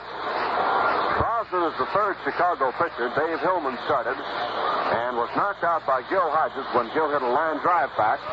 It split the fingernail on the pitching hand for Hillman. He went out. Kaiser came on and was tagged for 2 doubles and a single. And then he went out for a pinch hitter in the second inning. And Brosnan now has come on to turn the Dodgers back. Drysdale waiting. 2 outs, none on. Here's the pitch. Foul ball down at the plate. Strike 1.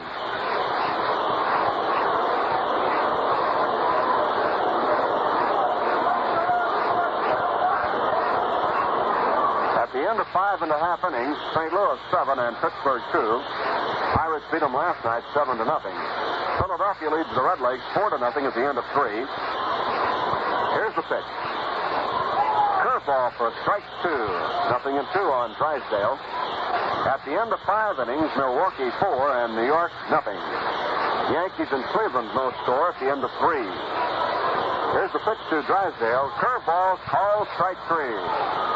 So Brosnan gets 2 strikeouts in the inning, his 4th of the ball game. Dodgers go down in order in the 4th inning. No runs, no hits, no errors, and none left on. And so at the end of 4, the score is Brooklyn 4 and Chicago 1. All set to go now at the top of the 5th inning. It'll be Bob Speak, Ernie Banks, and Walt Morin for Chicago.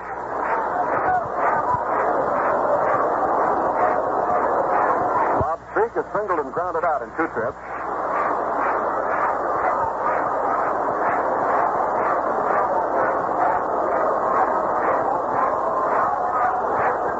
Drysdale ready. Here's the first pitch. Fastball on the outside corner, knee high. Strike 1. Brooklyn 4 and Chicago 1. Game 3 of a 5-game weekend series. Drysdale delivers again to Speak. Takes it high outside. Ball 1. Count evens. 1 ball, 1 strike on Bob Speak. Ernie Banks on deck and Walt Morin to follow. Here's the windup, the 1-1 pitch. Inside on the corner for strike 2. 1-2.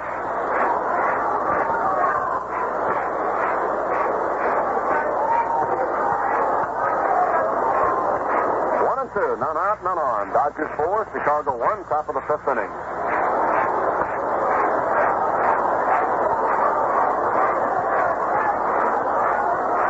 The pitch is low for a ball, and the count goes 2-2, and Campanella now talking to Landis a minute. Drysdale came off the mound a few steps to have something to say. Thought that pitch might have been a strike. 2 balls, 2 strikes on Bob Speak.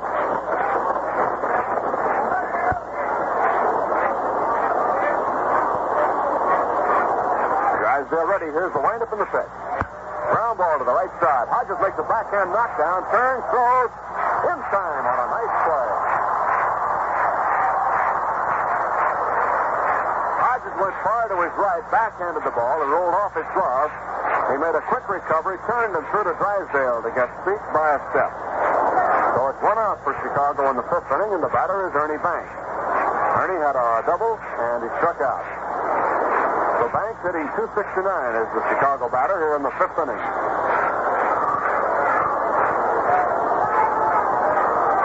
Drysdale into the windup, and here's his pitch. High pop foul off to the right. It'll be out of play on the upper deck.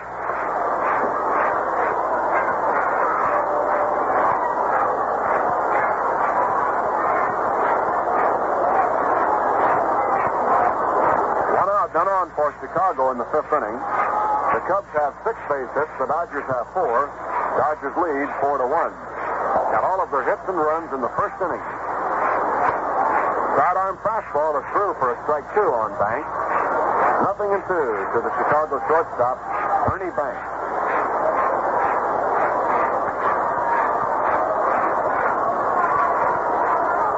Drysdale winds and fires.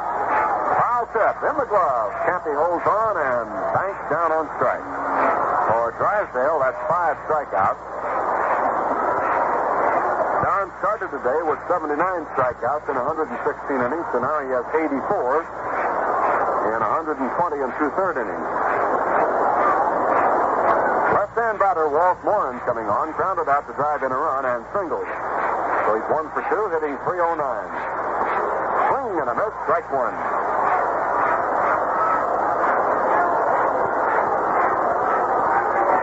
Nothing in 1 the count to Walt Morin. 2 outs, none on for Chicago in the top of the 5th inning. Drysdale winds. Here's the pitch. Outside, ball 1. Pittsburgh 2, St. Louis 7 at the end of 5.5 innings.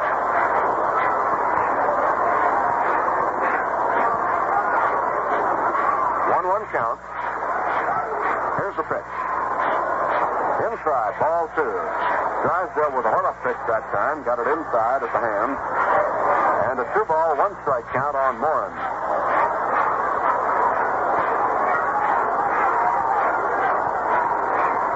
Don ready again. Here's the pitch. A drive to center field. Snider goes sliding back, turns, and makes the grab side to side.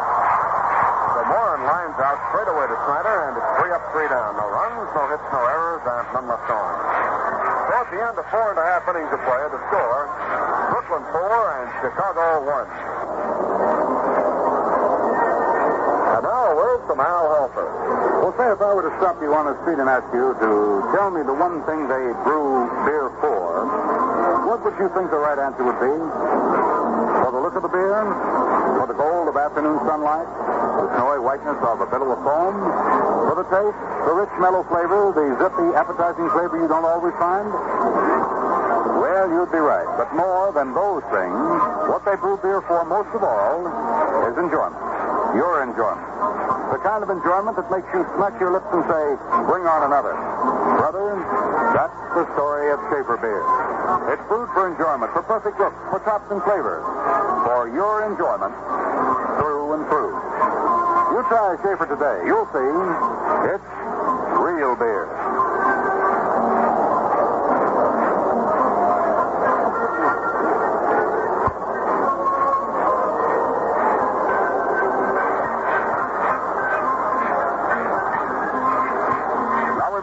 Half of inning number 5.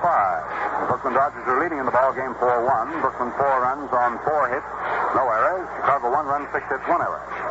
Coming up in the bottom of the 5th is Charlie Neal, the leadoff man. Jerry, you all set? Okay, Al, Charlie Neal has walked and grounded out in 2 tries, and his batting average is .266.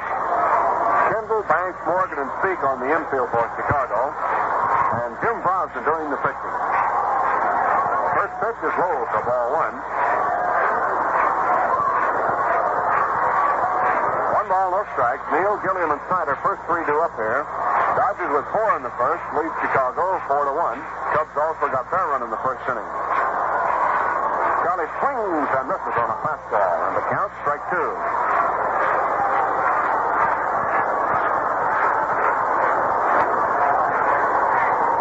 Neal waiting, strike 2 count. Jim Brosnan checks the sign with catcher Charlie Silvera. Here's the pitch. Curve way outside, ball 1. 1-2. The Chicago outfield is Walls in left, Will in center, and Morin in right. Yankees in Cleveland, 2-2 at the end of 4.5 innings of play at Cleveland today. Here's a fastball inside the Neal, and it's 2-2. Chicago leads Boston 2-0 at the end of 3.5. Those are our American League scores. At the end of 6.5 in the National, St. Louis 7 and Pittsburgh 2. The Redlegs now come up with 3 runs in the 4th, but trail the Phillies 4-3 at the end of 4 innings of play. Here's the pitch. Snider hit up the third baseline, rolling just foul. Bounced off Jerry Kindle's arm, but he knocked it down in foul ground. At the end of 5.5 innings, Milwaukee 4 and the Giants nothing. The Dodgers, of course, hopeful that today they'd get some help from the Giants. If the Dodgers win and the Giants win, the Dodgers would take first place from Milwaukee by a percentage point. Trail them by 1 game. Here's the 2-2 pitch. Swung on and missed. Strike three. Neal goes down clean.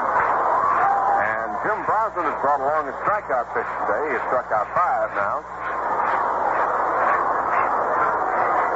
Here's Gilliam up. Junior grounded out and struck out in 2 turns and is hitting .266. Snider on deck. Hodges down in the hole.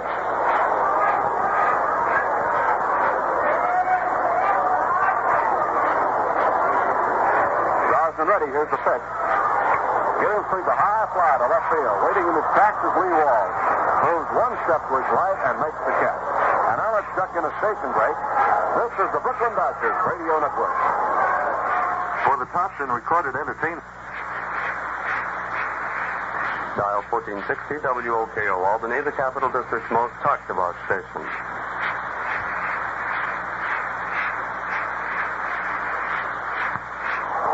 Snider's walked and flied to right. So he's none for 1 today, hitting .281. Duke waiting with 2 outs, run on, 5th inning. Outfield and infield playing around to the right and deep against Snider. Brosnan winds, here's the pitch. Swung on and missed, strike 1. High fastball. The Dodgers had 4 base hits in the ball game, and they came in a row in the 1st inning. With 2 outs, Snider on, Hodges got a single, Ambrose doubled, Cimoli doubled, and Jackson singled. And that's all the Dodgers have been able to muster up on the offense. Cubs have picked up 6 hits, but only 1 run. Strike 1 to Snider. The windup in the pitch. Curve is in and over for strike 2. Brosnan came on to work in the 2nd inning and has struck out 5 and has walked 2. Has allowed no runs and no hits.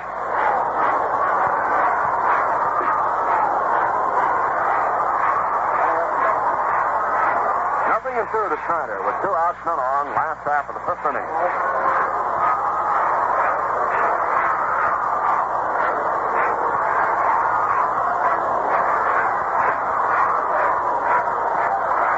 Okay, the windup, and here's the pitch.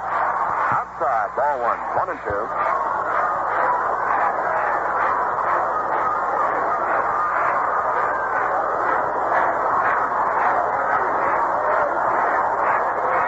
And 2 strikes. Snider waiting. Brosnan winds. Here it comes. Outside again. Ball 2. 2 and 2 to Duke. Doubleheader tomorrow. Then the Dodgers head west. They off Monday. Play in St. Louis Tuesday, Wednesday, and Thursday. And the games on Wednesday and Thursday will be televised as well as heard on radio. Wednesday and Thursday nights at 8:55. Road TV from St. Louis on Channel 9. All the Dodger away games on radio on the station you're listening to now.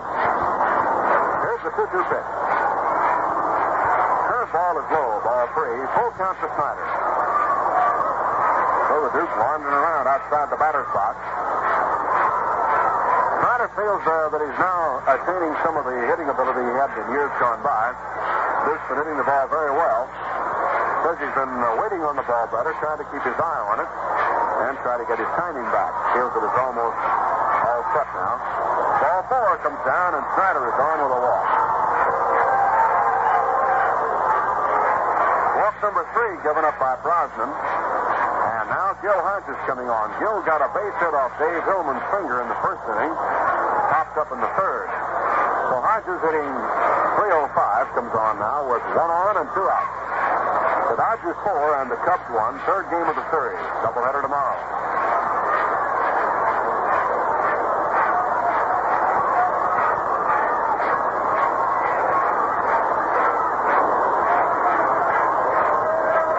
All right, here's the stretch by Brosnan. The pitch to the plate.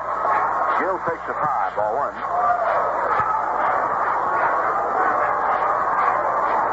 Umpire Stan Landis makes an exchange of baseballs now with catcher Charlie Silvera.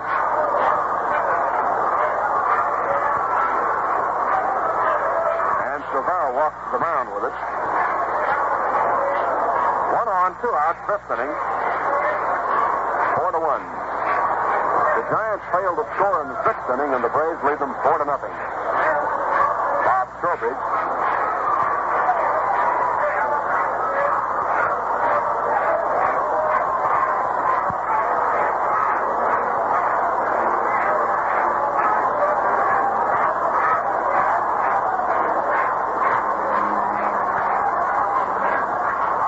waiting, 1-0 count. Pitch, fastball, low outside, ball 2.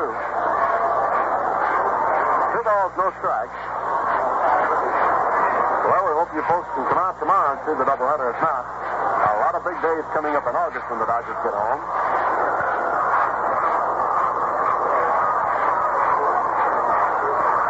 2-0 count. A throw to first base, and Snider is back. Well, fine, warm, Schaefer afternoon here at the ballpark. Hope you're enjoying Schaefer wherever you are, whatever you may be doing. Snider, swinging a pop fly by Hodges out back of second. Bobby Morgan saved his eyes, almost lost the ball in the sun.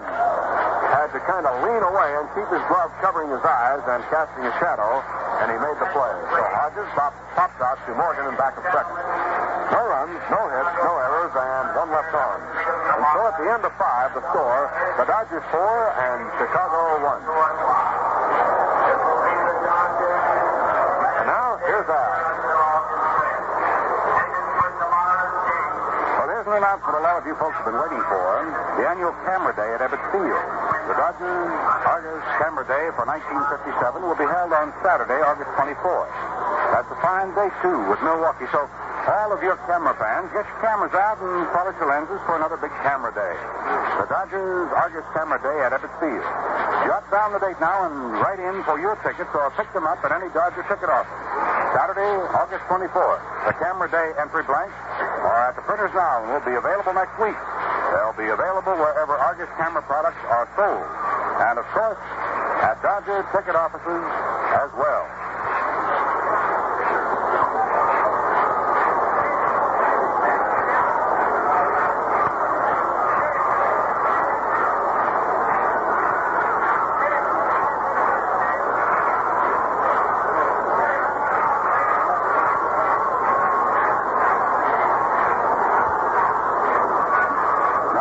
Top half of inning number 6 with Lee Rawls coming up as the first man for Chicago, followed by Kendall and Morgan. All right, Jerry. All right, Lee Rawls has walked and been on a fourth play, and his batting average .233, facing John Drysdale, working on a 4-1 lead here in the 6th inning.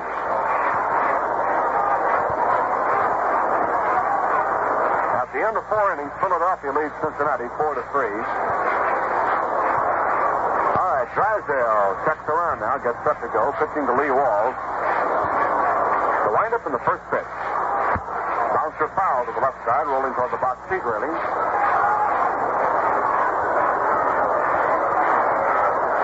Strike 1 on Walls, hitting in the number 5 spot for Chicago.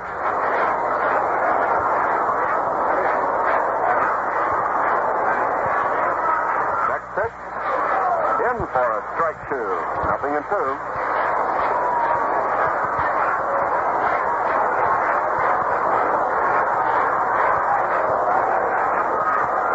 Drysdale winds and fires. Curveball outside, 1-2. 1 ball, 2 strikes on the batter, Lee Walls.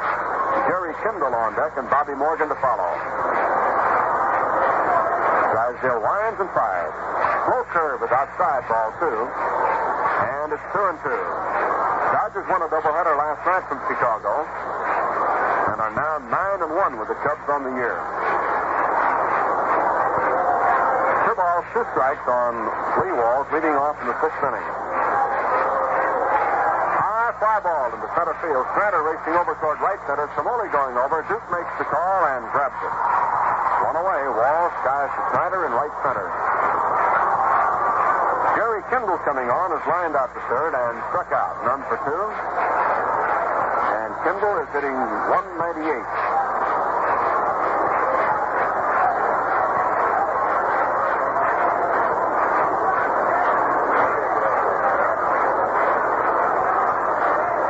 Drysdale delivers to the right-hand batter. A strike. Sidearmed in. 0-1.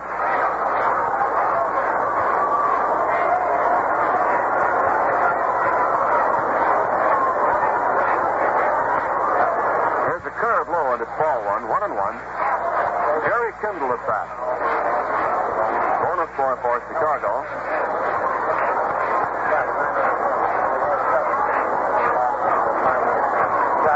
The windup and here's the pitch. Hang on and miss for a strike. Shot arm fastball offered up by Drysdale. 1 ball, 2 strikes. The count to Jerry Kindle. 1 out, none on, 6th inning. The Dodgers lead 4-1 over Chicago.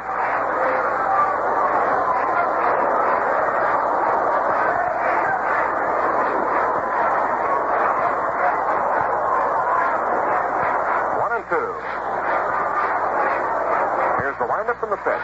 Curveball bites in the dirt, gets by Campanella, and the count goes even at 2-2.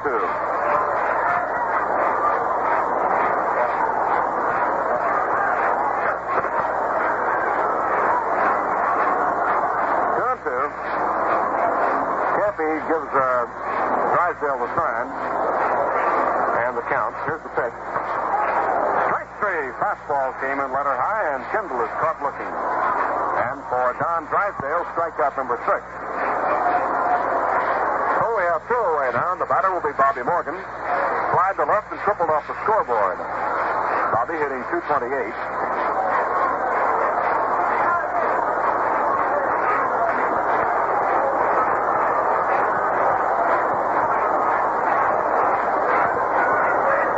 Here's the pitch to Morgan. Inside, ball 1. Bobby slid out of there. Well, Milwaukee has added another run in the 7th inning, still batting, and leads the Giants now 5-0. Playing in the top half of the 7th. Here's the pitch.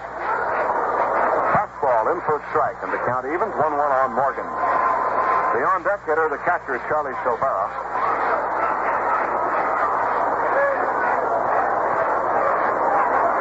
1-1, the pitch down. Foul away in the lower stands back at first. And a 1-ball, 2-strike count.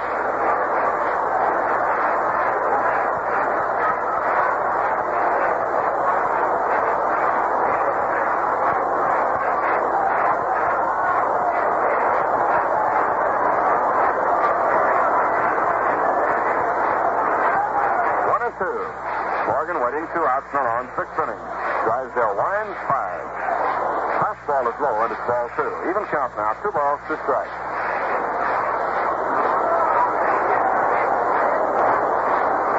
Schaefer Beer, happy to send it to you, and don't forget for the weekend, get a good supply of those Schaefer quartz.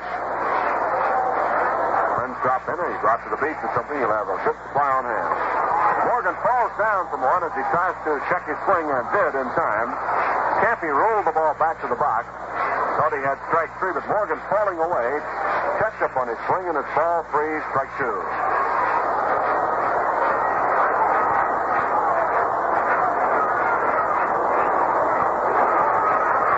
So Bobby back in again with a full count. Drysdale ready. Here's the pitch. Foul ball popped back behind the plate, and it'll be out of play. Campy turned to have a look at it.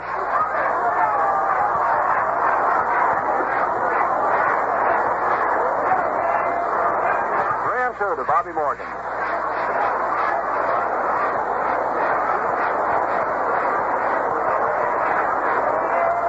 Drysdale shakes off a sign, now gets one he likes. The windup, and down it comes. Ground ball right back to Drysdale on 1 sharp bounce. Played a first in time, and the side retired. So, 3 up, 3 down, no runs, no hits, no errors, none left on. Chicago out in the 6th inning. And at the end of 5 1/2, it's Dodgers 4, Cubs 1.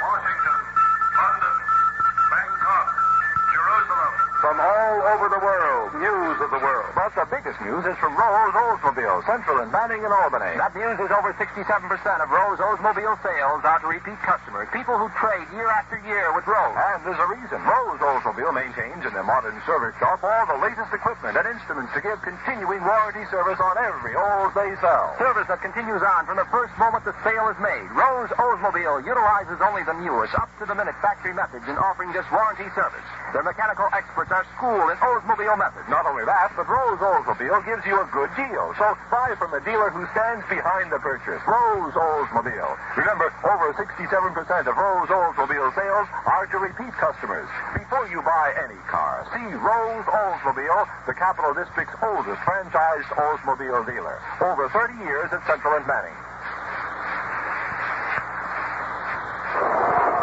The end of 5 1/2 innings of play. The Brooklyn Dodgers are still out in front over Chicago, 4-1.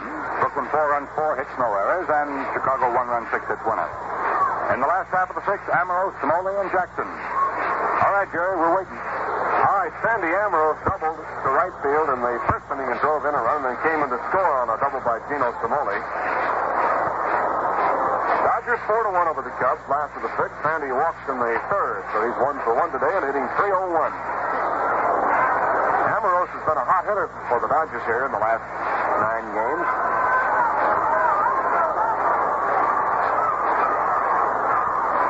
High curveball by Brosnan stays outside, ball 1. In the last 6 games, Ambrose has been on base 17 times out of 27 times up. 8 hits and 18 at-bats for a .444 percentage. He's had 8 walks, hit once by a pitch ball, and knocked in 6 runs. He's now 19 out of 29 on base, including today. He's been on 2 for 2 today. Ball 2 the count. Brosnan winds. Here it is. Outside, on the corner for a strike. 2-1.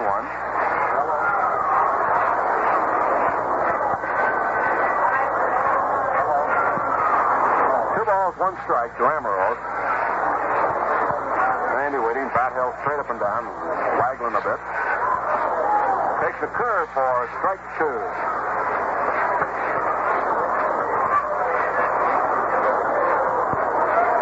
2 on Sandy Ambrose. First batter up in the 6th inning for the Dodgers. Well, 4 runs and 4 hits, and they all came in the first inning. Brosnan pitches in the dirt, ball 3. So to Ambrose, 3-2.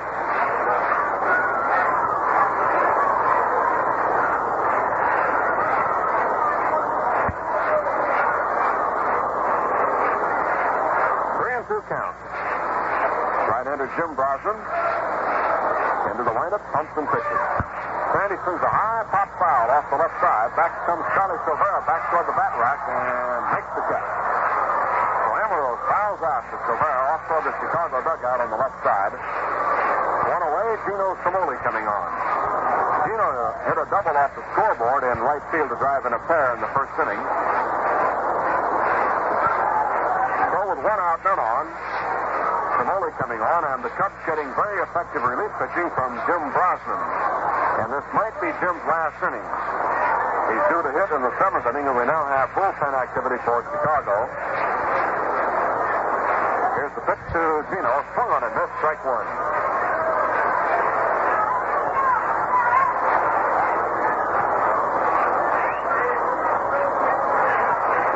In the bullpen, Dick Drott warming up for the Cubs. Here's the pitch by Brosnan, and the curveball low, ball 1. Even count, 1 ball, 1 strike on Cimoli.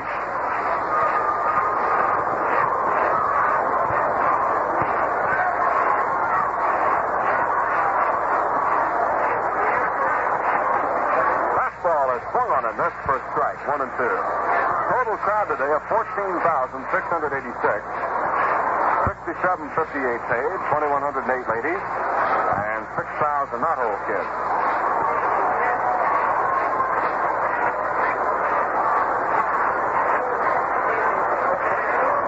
Down it comes. Strike 3 called on Gino, and he questions umpire Stan Landis about it. Stands at the plate discussing it with him. Gino thought the pitch was a little inside on him, and Landis called him out on strike. So for the Chicago pitcher, Jim Brosnan, strikeout number 6.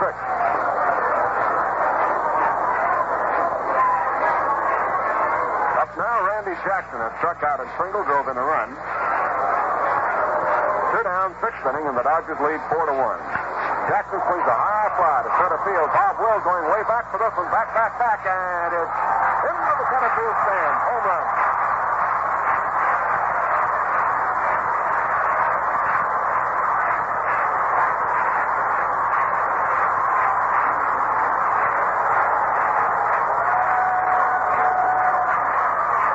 So Randy Jackson gets his first home run of the year. That drops about 6 rows back into the center field stand straight away. And it's now 5-1 Brooklyn with Roy Campanella coming on.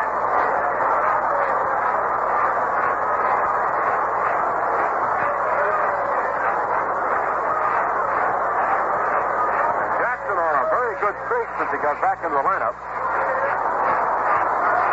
He now, in 7 games, including 1 appearance as a pinch hitter, has had 9 for 20.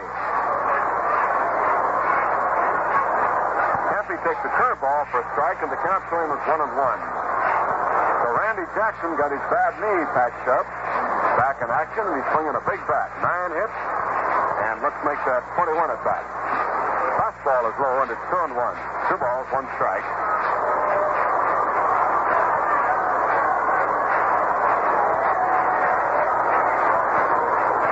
At the end of this half inning, Al will have a complete rundown on the Schaefer scoreboard, give you all the other scores. Here's the pitch. Cappy swings a big hopper out toward short. Ernie Banks gets it, makes his play, and the side is retired. So for the Dodgers in the 6th inning, 1 run, 1 hit, home run by Randy Jackson. No errors and none left on. And at the end of 6, it's Brooklyn 5 and Chicago 1. And now, as promised, here's Al with the scoreboard. At the end of 7 innings in that game between Milwaukee and the Giants, the Braves are leading it 5-0. Trowbridge pitching for Milwaukee. Gomez, McCormick in the 2nd, now Al Worthington in the 7th for the Giants. Crandall and Covington have both hit home runs. Cincinnati, Philadelphia at the end of 4.5 innings. It's 5-4 in favor of Cincinnati over Philadelphia. Jeff Coach commenced it for Cincinnati, and Gross in the 3rd. Philadelphia started Hearn and had Hacker come on in his relief in the 4th, and Moorhead in the 5th, with Anderson hitting a home run in the 3rd, with 1 on for the Philadelphia Phillies. St. Louis, Pittsburgh at the end of 7.5 innings. It's 9-4 in favor of St. Louis. Dixon started, Merritt his relief in the 7th. Pittsburgh had Friend begin it, King in the 3rd, Swanson in the 6th, Pace in the 8th, and Arroyo in the 8th. Dale Ennis in the 3rd with 2 men on, hit his 14th home run of the year for St. Louis. In the American League, at the end of 5 innings of play, it is the Yankees 2 and the Cleveland Indians 2. Champ started for the Yankees, Byrne his relief in the 5th. Early win pitching this ball game for the Indians. Boston and Chicago at the end of 4. Chicago leads the Red Sox 2-0. Sisler began for Boston. Porterfield his relief in the 2nd. For the Chicago White Sox, the pitcher is Dick Donovan. Washington and Detroit at the end of 5, tied up at 1-1. Russ Kemmer for Washington, pitching against Frank Larry of Detroit. Lemon hit a home run in the 1st with the bases empty, his 13th of the year for Washington. And the ball game between Baltimore and Kansas City out of Kansas City has been delayed because of rain. The probable starting pitcher, should they get this one underway, will be Johnson for Baltimore, and for Kansas City, Arnold Portocarrero. Now we're ready to go with more action here, so let's get back to Jerry. Chuck Tanner, pitch hitting for Silvera, hits the foul ball, grounded past first. And it's strike 1 on pinch batter Chuck Tanner, hitting for Chicago here, batting for Charlie Silvera. Top of the 7th inning, Dodgers lead now 5-1. Tanner hitting .278, batting for Silvera. Dale Long has come out to the on-deck circle to bat for Jim Brosnan.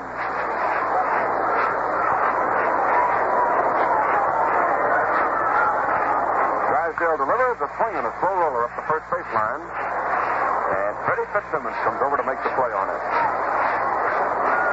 A strike 2 count on pinch batter Chuck Tanner, with Dale Long out on deck.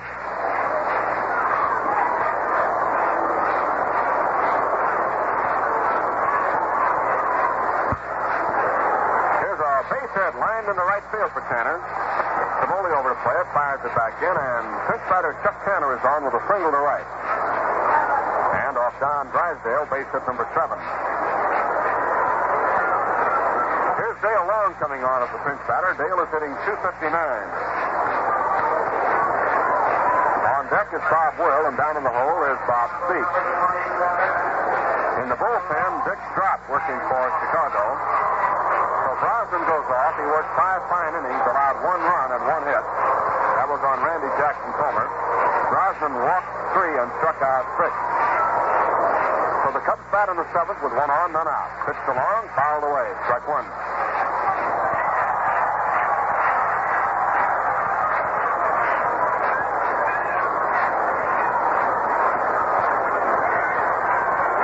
Nothing and 1 on Dale Long.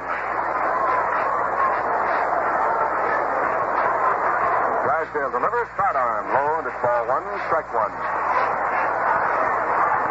1-1. Doubleheader tomorrow, fans. Don't forget. Come on out if you can and see the Dodgers in their farewell appearance before the long Western road trip begins.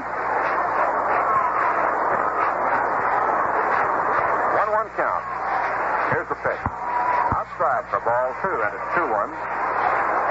Hey, gals, when you go out shopping later on, don't forget to pick up a good supply of those Schaefer quartz for the weekend. Schaefer quartz, a handy way to have your Schaefer on ice. And when friends drop in, well, you've got a good supply. 2 balls, 1 strike. Here's the pitch. Outside, fastball, and it's ball 3, strike 1 on Dale Long. From St. Louis, next Wednesday and Thursday, we'll have those 2 games on TV. The series opens Tuesday, but the Wednesday and Thursday games on TV, 8:55 on Channel 9.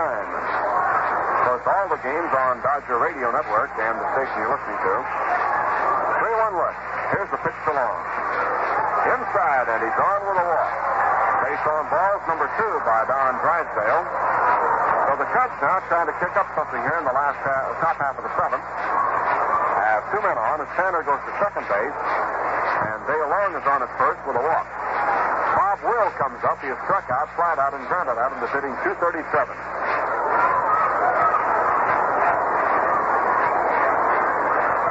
And now Clem Levine is up and throwing in the Dodger bullpen in right field. 5-1. Brooklyn leads. We're playing in the top of the 7th. 2 on, nobody out. And the Dodger infield now comes to double play depth, trying to get a pair against Bob Will. Foul ball hits straight back to the wire. Strike 1.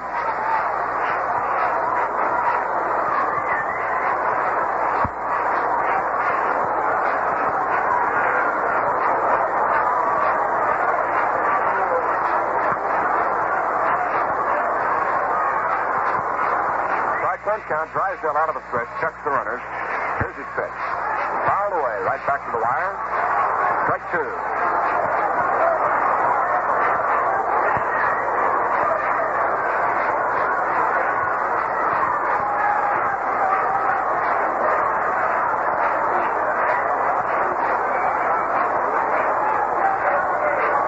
Nothing in 2 to the Chicago leadoff man, Bob Will. Long at first base, Tanner at second. 2 pinch hitters have both gotten on. Here's the look by Drysdale and the pitch to the plate. Foul tip out of Campy's glove, and Will holds up there. Strike 2.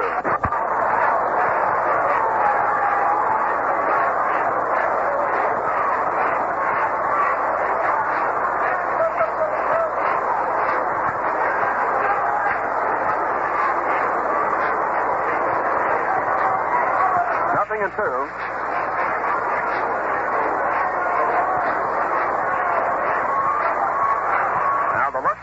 Drysdale ready, delivers. Foul ball, straight back.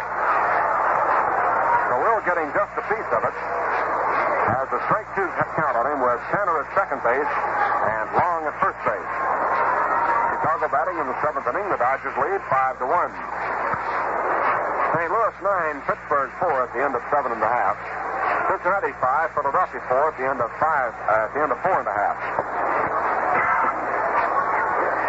Drysdale ready, the 0-2 pitch. Bouncing hit the third. Jackson comes up, steps on the bag, throws to first base, and it's in time for the double play. Hodges took the throw on a big bounce and got Bob Will for the double play. And now before Bob's feet comes on, let's pause for station identification. This is the Brooklyn Dodgers Radio Network. Dial 1460 WOKO Albany, WOKO, the Capital District's most talked about station with downtown studios in the Hotel Wellington. Now back to the Dodger-Cubs game.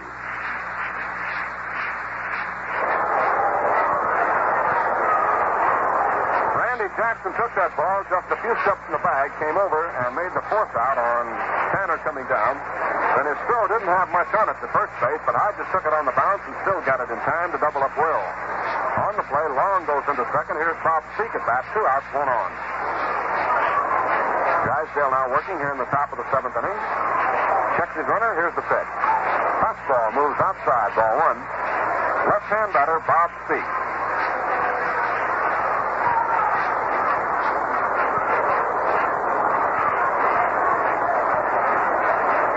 One ball, no strike. Drysdale ready. Delivers. Ground ball to the right side. Gilliam over, and the ball bounces off. Junior recovers, throws. Not in time. Gilliam going into short right field to knock the ball down. It bounced off his arm. He picked it up and fired at the first base, but not in time. And Speak is on, and an error is charged on Gilliam. On the play, Long goes to third and holds up there. So an error charged on Gilliam as Ernie Banks comes to bat. He has a double and is struck out twice. Speak getting life as Gilliam juggled his ball on the grass in short right field. Ernie Banks, the batter, hitting .268, the Chicago shortstop. 2 on, 2 out, 7th inning. Drysdale out of a stretch. Here's the pitch. Fastball comes in low, ball 1. Clem Labine busy in the Dodger bullpen in right field.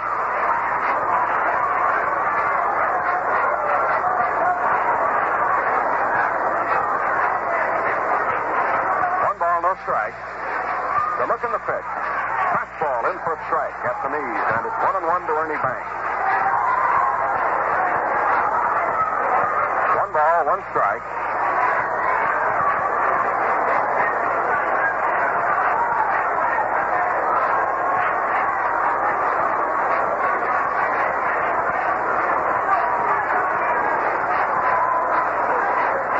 Drysdale takes off a couple of times, now gets the one he wants. 1-1 pitch. Curveball is fouled upstairs, and it's 1-2.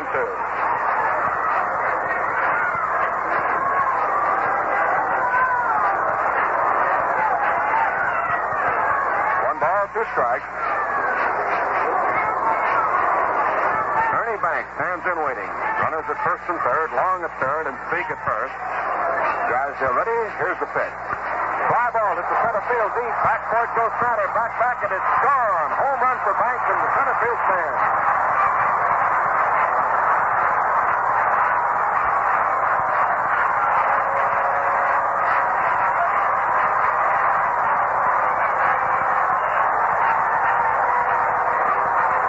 And it's now a 5-4 ball game as Ernie Banks hits one into the center field seat for a home run to reduce the Dodger lead to 1 run. The home run by Jackson hit in the 6th inning.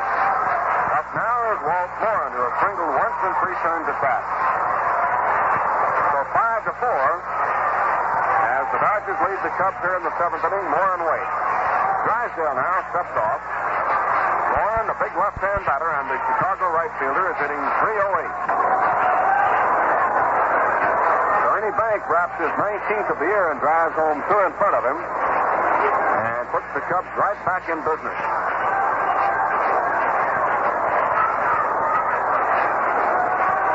The runs are unearned. The inning was prolonged when Gilliam bobbled Speak's grounder. Moran takes a strike on the outside corner.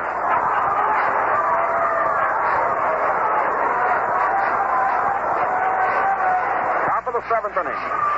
Brooklyn 5, Chicago 4. The pitch. Ground ball, base hit to the right side. Cimoli down on one knee. Picks it up and fires it back in, and Walt Moran is on, and here comes Walter Alston out now to see about Drysdale. In the inning for Chicago, pinch batter Tanner singled to right, pitch batter Long drew a walk. Will then bounced into a double play, Jackson to Hodges. Speak drew life on the error by Gilliam, and Banks hit a home run. Moran now after the home run has followed with a single to right field, and Clem Labine is being called in to pitch for the Dodgers. So it's a 5-4 score. The tying runners on base. Labine is being called in here to try to hold him for Drysdale. We're in the top half of the 7th inning of the ball game here at Ebbets Field. And despite the fact that the Dodgers hold a 9-1 edge over the Cubs this year, they've really had the battle to beat the Cubs. Labine is coming in, and as Clem comes on, Al's going to run down the Schaefer scoreboard for us and give us a report on the other games. Okay, Al. All right, John. Milwaukee and the Giants at the end of 7.5 innings of play. It's 5-0 in favor of Milwaukee over the Giants. So pitch going for Milwaukee. Gomez, McCormick, and Worthington have all pitched so far for the Giants, and Crandall and Covington have hit home runs in the ball game. Cincinnati, Philadelphia, at the end of 5. It is 5-4 in favor of Cincinnati over Philadelphia. St. Louis and Pittsburgh at the end of 8 1/2 innings of play. It's 9-4. St. Louis leading Pittsburgh. Over in the American League, the Yankees in Cleveland at the end of 5 1/2 innings of play. It's the Yankees 2 and Cleveland 2. Boston and Chicago at the end of 5 innings. The White Sox are leading the Boston Red Sox 3-0. Jorgensen, however, in the 5th inning hit a home run for the White Sox. Washington, Detroit, at the end of 5 1/2 innings of play. It is Washington 3, Detroit 1. Kemmer against Larry. Lemon and Severs at home at net ball game for Washington. Baltimore and Kansas City. Ball game delayed because of rain. The starting pitchers, however, have just been announced. Johnson for Baltimore and Arnold Portocarrero for Kansas City. Well, that's everything up to the minute, Jeff. All right, Al, Lee Walls coming on, and when Levine came in to pitch last night in the 10th inning, Walls hit his first pitch for a home run. So now we'll see what happens. Walls waiting. Here's the pitch. Fastball is up high, ball 1. Walls today has walked, been on a force play, and flied out. So he's done for 2. The tying run is at first base in a 5-4 ball game here in the 7th inning, and Levine now in to relieve Drysdale. Don worked 6 2/3 innings. He allowed 4 runs, 1 earned, and 9 hits. Struck out 6, walked 2. 5-4, Dodgers lead. Walls waiting. Levine out of a stretch. The pitch up high for ball, and the count goes 2-0.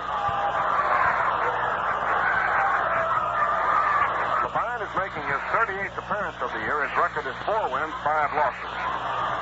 Earned run average 3.31.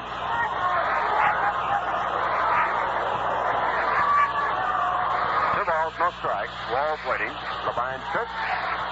In for a strike at the knees, and it's 2-1.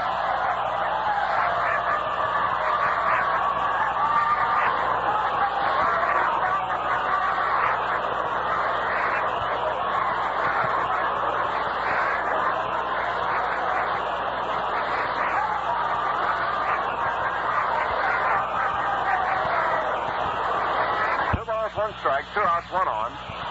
Top of the 7th inning, the Cubs have scored 3 runs here.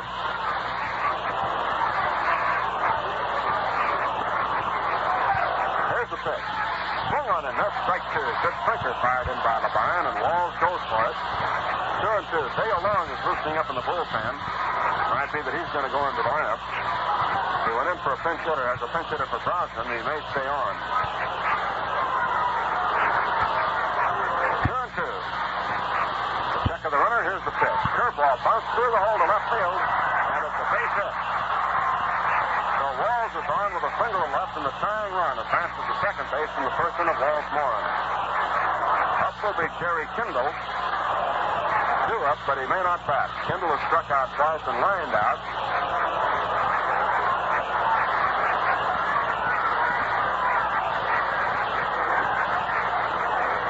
Bobby Adams is going to the bat rack, and it might be he to bat here. Bobby Adams. That's what it'll be. Bobby Adams coming on, a pinch hit for Kindle. Bobby, a long-time National League infielder. Pinch hitting in the 7th inning. So the Cubs have 2 on. Moran is at second. Walls is at first.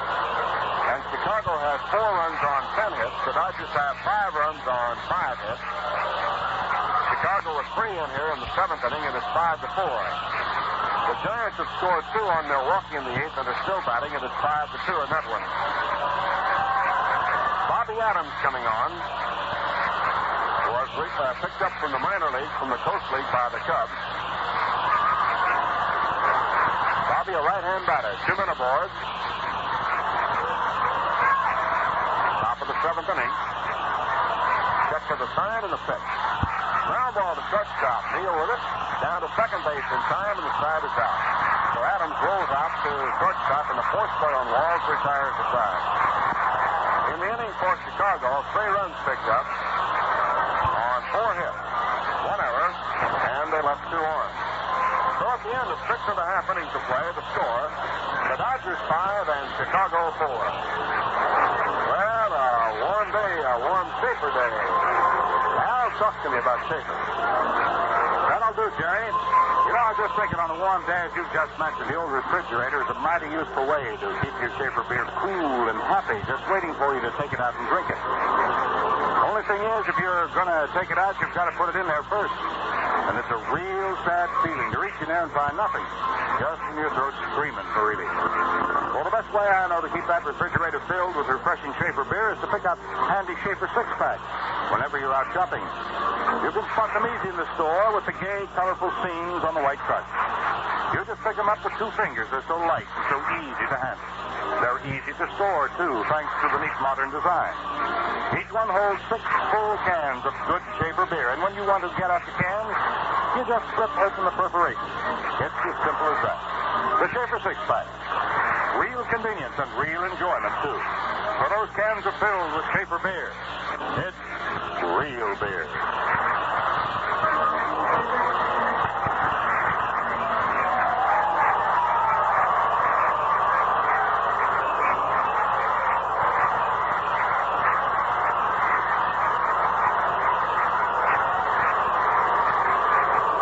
The end of 6 1/2 innings of play, the Brooklyn Dodgers are leading over the Chicago Cubs 5-4. They have 5 runs on 5 hits. Chicago 4 runs, 10 hits. Each side has committed an error. And we move to the last half of the 7th inning. The batter standing up there right now, waiting to get things started, will be Glenn Levine. We'll have a new pitcher on for the Chicago Cubs, and Jerry will tell us all about it. All right, Al, it'll be Dick dropped during the pitching. Dale Long stays in and batting in the number 9 spot at first base. Chuck Tanner stays in, batting in the number 8 spot, playing in left field, and Lee Walls has moved from left field to third base. So Walls is a third. And there's maybe another change for Chicago. Number 39, Chuck Tanner. We have a new center fielder for Chicago, too, I believe. We'll wait and see. Tanner is playing in left. He stayed in the game. Bob Speed goes into the outfield, so he stays in the ball game and moves to center field. That was the missing link on the scorecard. So if you're scoring with us, Dick dropped, bats in the spot of Kindle, who went out for pinch hitter Adams. Dropped, batting in the number 6 spot. Tanner hitting 8, Long hitting 9th, and Speed moves to center field. And Bob Will comes out.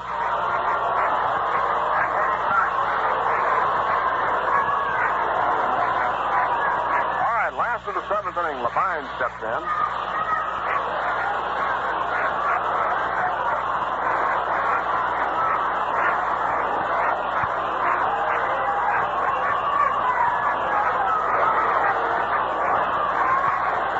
A swing and a foul back for strike 1.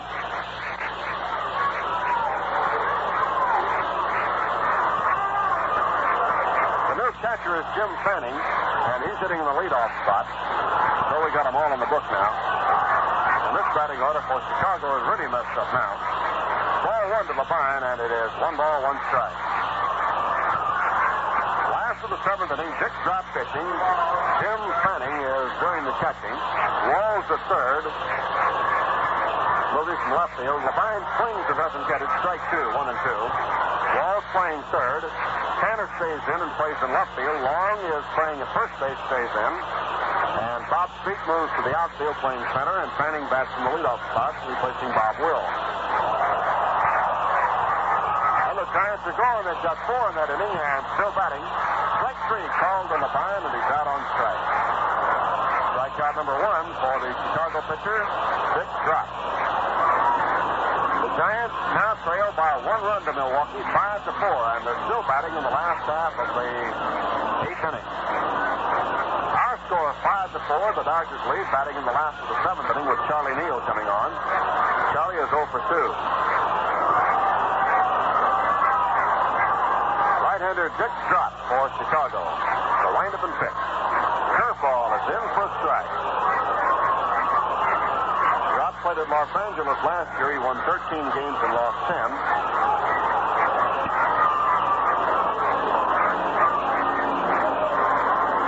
Here he is 8-8 with the lead. Swinging a high fly ball on the right field line. Walmore drifting over for it. Right in in front of the wall near the line and makes the catch for the out. Charlie Neal's cards out. It's 2 away. And Jim Gilliam comes in. The Giants have tied him now. 5 all in the last of the 8th inning, and they're still batting. Fans here playing scoreboard with us. Put up a real cheer. The Giants have come up with 5 in the 8th and still batting against Milwaukee. It's tied at 5-5. Here's Gilliam at bat now with 2 outs in the 7th. St. Louis beat Pittsburgh today 9-4.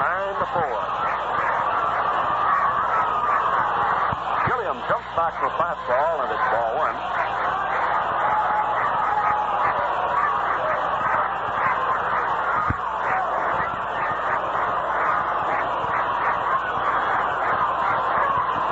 Here's the 1-0 pitch by Drop. High pop fly on the left side, backing up towards the third baseman Lee Walls. Waits now and makes the catch, and the side is retired in order. So the Dodgers go down 1-2-3 before Chicago in the 7th inning. No runs, no hits, no errors, and none left on. And at the end of 7, the score is Brooklyn 5 and Chicago 4. Okay, Al. Well, remember, friends, while the Dodgers are in the West battling to stay in this red-hot pennant race, that's your chance to line up your tickets for the tremendous home games in August, starting with a 4-game series with the Giants. 3 night games at Ebbets Field and 1 in Jersey City. And your tickets are waiting for you right now. Order by mail at Box 55, Brooklyn 1, New York. Or, if you wish, drop around to any Dodger ticket office first thing Monday morning.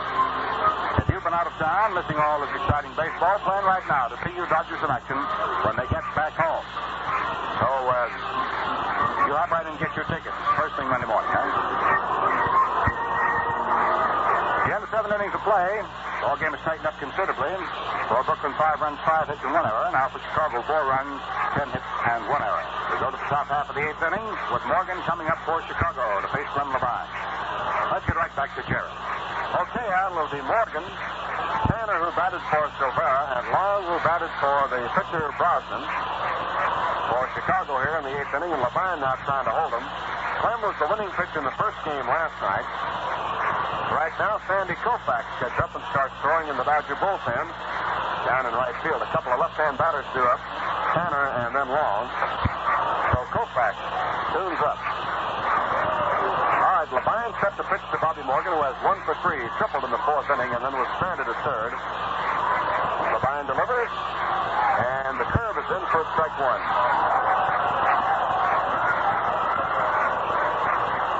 Giants 5, Milwaukee 5. The Giants still batting in the last of the 8th inning. Here's the pitch to Morgan. A swing and a foul ball bounced off to the left. Strike 2.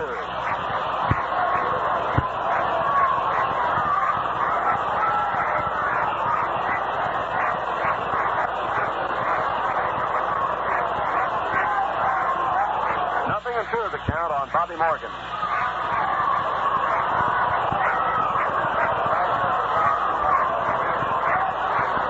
Checks the sign. Morgan leading off in the 8th inning, and now steps out of there as Levine took a little more time than Morgan thought he should.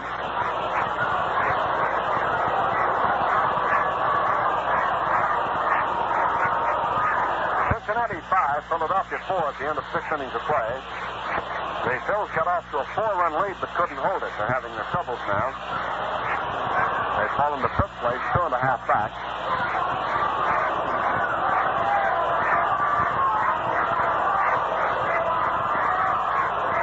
The windup and the pitch. Outside, ball 1. 1 and 2 on Bobby Morgan.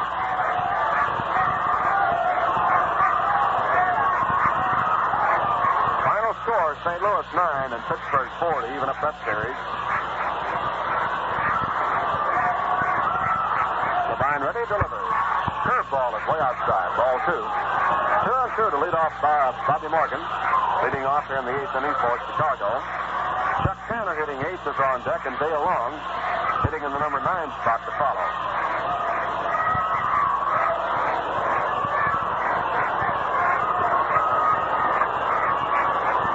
Turn 2. Here's the pitch. Strike 3 called. Fastball caught the inside corner, and Morgan is out looking. Paul Levine, strikeout number 1.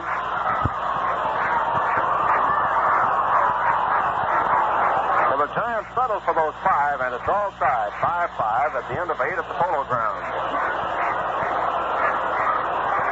Here's Chuck Tanner at bat as a pinch hitter in the 7th inning. He ripped a single to right field. And Levine ready now into the windup. Here's his pitch. A bouncer to the right side. Big hop to Gilliam. Play to first base in time, and it's 2 out. So 2 up, 2 down with Dale Long coming on, and as a pinch hitter in the 7th, he drew a walk. Levine has a 4-5 record on the year and has saved 10. And the Cubs, by the way, have had some very fine relief pitching today. The excuse Don Kaiser had to come in and warm up. Was not too much notice. Fastball low, ball 1. In the first inning, with 2 outs, Snider walked and Hodges hit a line drive back to the box that put a finger for starter Dave Hillman. And then Kaiser came on, took about 5-minute warm-up passes, and was immediately boxed around by the Dodgers. Doubles by Amorose and Cimoli, and a single by Jackson for a 4-run inning. Since then, Brosnan held him in check, except for a home run by Jackson. The count's along, 1 ball, 1 strike. That homer by Randy is the difference right now, too. Next pitch, 1 run and miss for strike 2. 1-2 on Dale Long.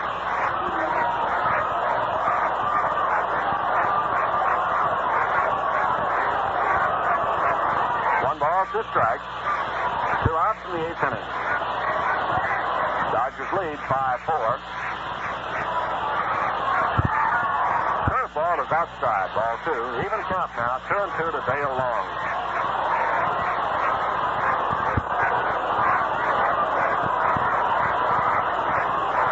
Tomorrow to wind up the homestand. Dodgers on the road beginning Tuesday. TV games Wednesday and Thursday night from St. Louis. 8:55 on Channel 9. 2-2. Swung on, foul tip, held the Campanella, side retired. Long strikes out. Levine gets a pair in the inning. And Chicago goes down in the 8th with no runs, no hits, no errors, and none left on. So at the end of 7.5 innings, it's Brooklyn 5 and Chicago 4. All right, Al. Well, how about your friend? You get into the city once in a while. You come into New York to see a show, or maybe just bring the wife in for dinner at your favorite hotel and relax a while? Well, listen, here's an idea. Why not make it a real little vacation? Sure, for real enjoyment, stop overnight at your favorite hotel. Take a day or two to see the Dodgers play right here at Ebbets Field. Catch a show or a movie you haven't seen. And maybe some of the sites you've never gotten around to. Man, sounds good, doesn't it? And you know, most anywhere you stop at New York's finer hotels and restaurants, you'll find that for real enjoyment, they're serving real beer. Schaefer beer. Sure, Schaefer's as available at your favorite eating place as it is right in your own home. So when you step out, don't forget to order Schaefer. For real enjoyment, a cool, foaming glass of real beer. Schaefer beer.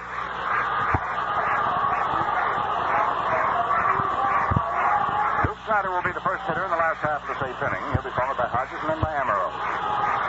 The Dodgers, hoping this will be the last time they'll have to bat, are leading in the ballgame 5-4. Dick Druff, the Chicago pitcher, is ready to go, and Snider's coming up to the plate, and Jerry's ready to go. Okay, Al Snider has walked twice, flied out once. So Duke today, none for 1. And the Dodgers now trying to get some insurance runs before they go to the 9th inning.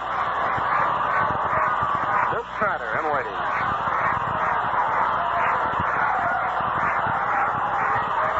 Here's the windup and the pitch by drop to Duke. Curveball breaks in close, ball 1. Doubleheader tomorrow, 2 o'clock. We hope you can be here. And then our Western road trip.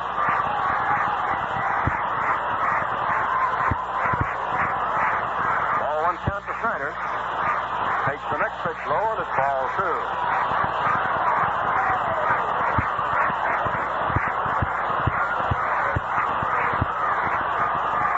Nothing count on Snider.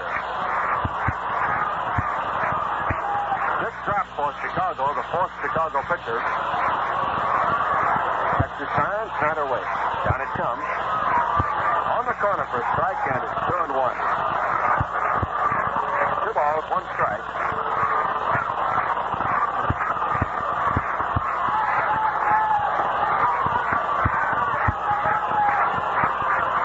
Got into the windup.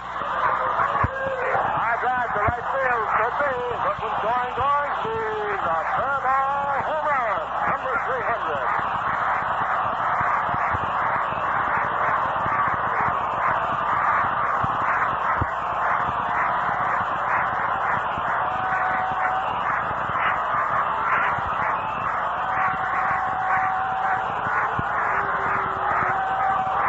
Duke Snider catches home run number 300 of his major league career, and he now ranks 13th in a tie with Chuck Klein, and needs 2 more to tie Rogers Hornsby.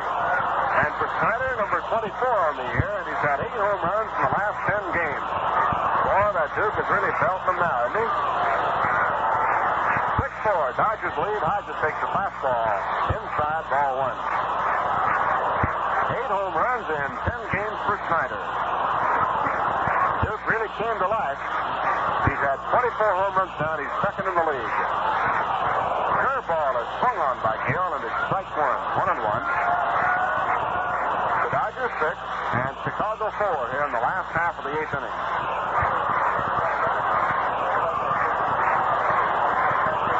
Here's the 1-1 pitch. Strike 2 on a swing and a miss for Gale, 1-2.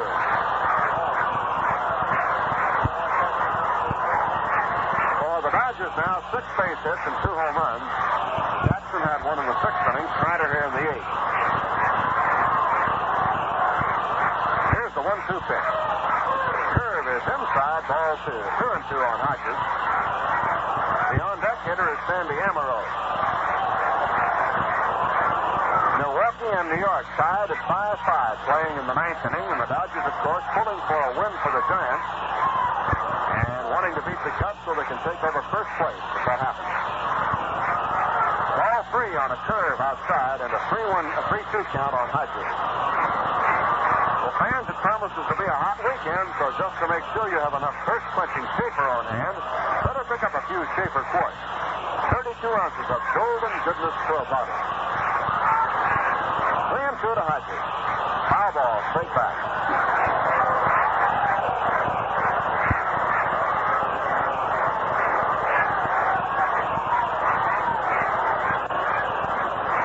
Milwaukee has made 2 in the 9th and now leads 7-5, so the Giants will have to do it again. 2 just posted for Milwaukee. Here's the 3-2 pitch. Ball 4, and Hodges is on with a walk. Off-stick drop, that is walk number 1. Up will be Sandy Amaros, who's had a double, drove in a run, walked and fouled out. So Sandy is 1 for 2 and is hitting .298.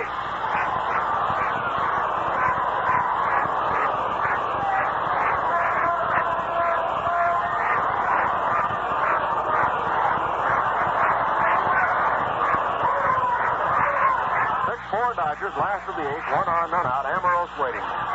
Pitch by drop, fronted off the third base side, and drop play. Into first in time, and Hodges goes to second. So sacrifice by Amaros. Joe Hodges to second base and brings on Gino Cimoli.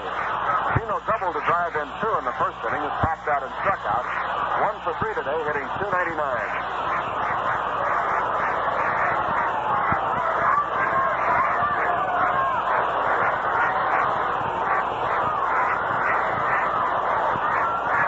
Cincinnati 5, Philadelphia 4 at the end of 6. Milwaukee 7, New York 5, playing in the last of the 9th inning.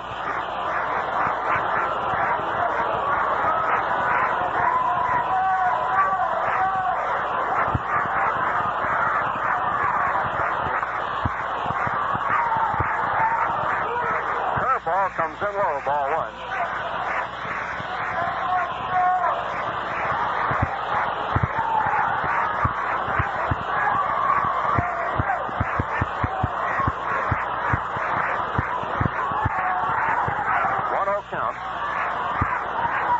Here's the pitch to Gino. High curve off the shoulder, and it's ball 2. 2-0.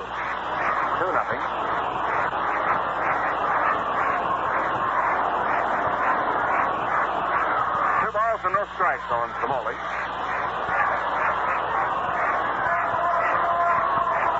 Got out of a stretch. And the curve is high for ball 3. For the Cubs, it's Kirk Lown in the bullpen in left field now. Lown. Dodgers 1 run in, 1 man on, 1 man out, and lead 6-4 the last of the 8th inning. Here's the look, and the pitch to Gino. Swung on and missed for a strike, 3-1. So Gino going for the 3-0 pitch. Had a cut, but he missed it.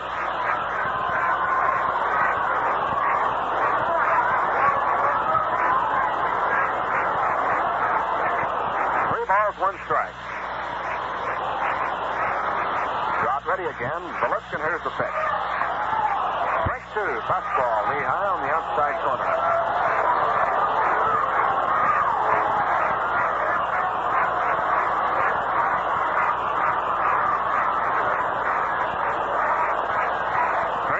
Full count to Cimoli with Hodges at second base, 1 out. Snider has a home run this inning. He gives the Dodgers a 2-run edge, 6-4. Here's the pitch. Foul ball, straight back.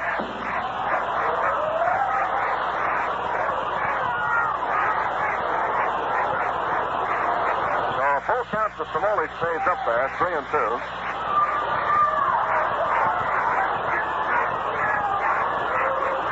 Gino waiting. Big drop to Chicago right-hander. Checks the sign from catcher Jim Fanning. Here's the look in the pitch. Inside, ball 4, and Cimoli is on with a walk.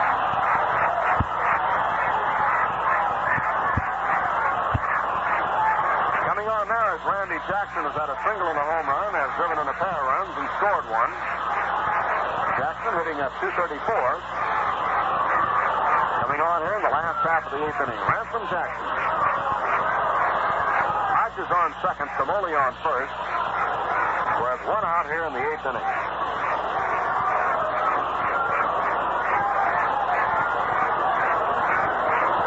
Now right-hander Dick Drott out of a stretch. Checks his runners. And the pitch to Jackson. Swung on a base hit to left center field. Will get Hodges in. As Bob Street picks up, fires in. And it's now 7-4 Dodgers. As Jackson gets his 3rd hit of the day, a line single to left center to drive home Gil Hodges with the 2nd run of the inning. Cimoli holds the second base, and before Roy Campanella comes on, we'll pause now for station identification. This is the Brooklyn Dodgers Radio Network.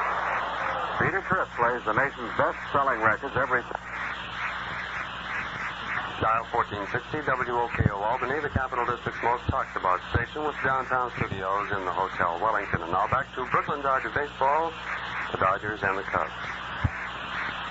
Bob stepping at the mound now, and that's going to be all for Dick Drott. And we're going to have Kirk Lown come on here in the 8th inning. So he'll become the 5th Chicago pitcher used.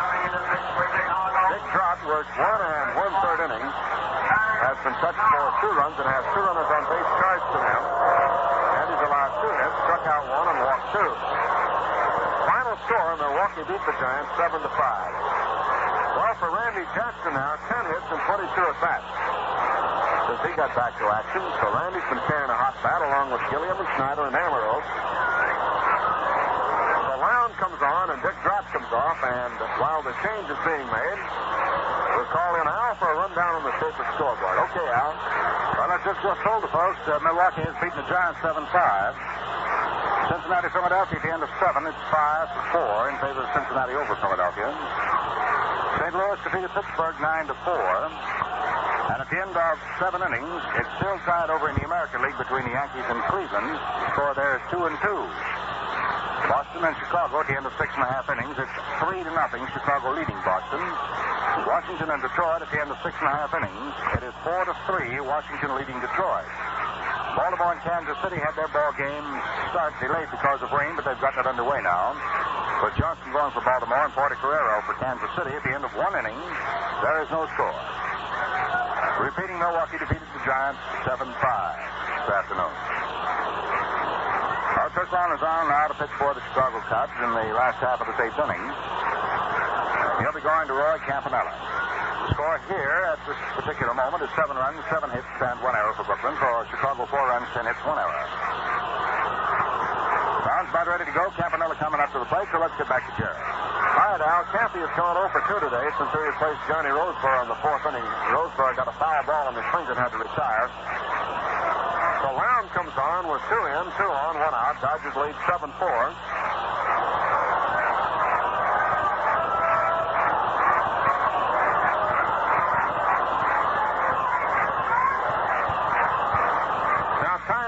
as Lown wants to talk to his catcher, Jim Fanning, get the sign straightened out. Left-hander for the Cubs down in left field looks to be Dick Littlefield.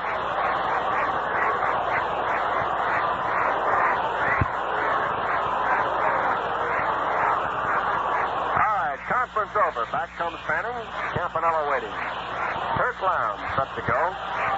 Snider started the inning with a home run. Hodges walked. Hammer was sacrificed. Cimoli walked, and Jackson singled to score Hodges. Campy takes it on the corner for strike one. Last of the eighth inning. The Dodgers 7, the Cubs 4. Dodgers trying to make it 3 straight over Chicago. And 9 out of 10 against the clubs from the West. Knuckler is low and it's ball 1, 1-1.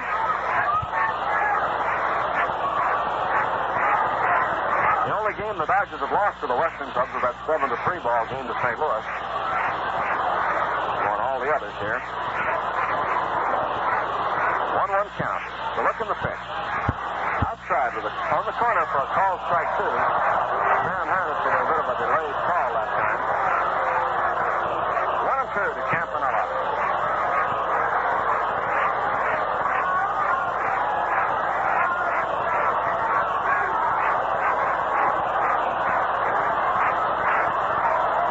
Two strikes. Campy waits now as Lown gets set. Here's the pitch. High pop fly on the right side. Infield fly rule goes on as Dale Long and Bobby Morgan back up for it. And Morgan makes the play. So Campanella pops out to Morgan. And the batter will be Clem Levine, who was up once. He struck out in the 7th inning. So we have Cimoli on second, Jackson on first base, and Levine coming on the bat.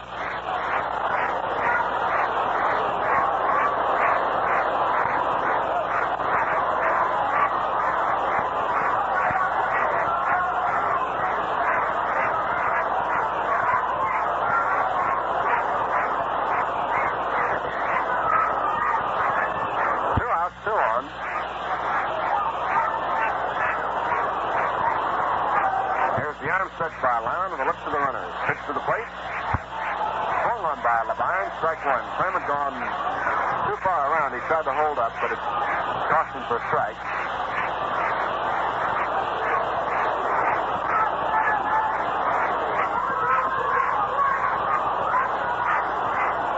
Cimoli and Jackson on base with 2 out in the 8th inning. 2 runs in. The check again. Here's the pitch. Inside at the knees. Ball 1. 1-1. On the current streak, the Dodgers have rallied several times to pull games out of the fire. They really caught on and had a good homestand here against the West up to this point. Here's the look, the pitch to Clem. Fouled away on the ground, back of the plate. Strike 2, ball 1.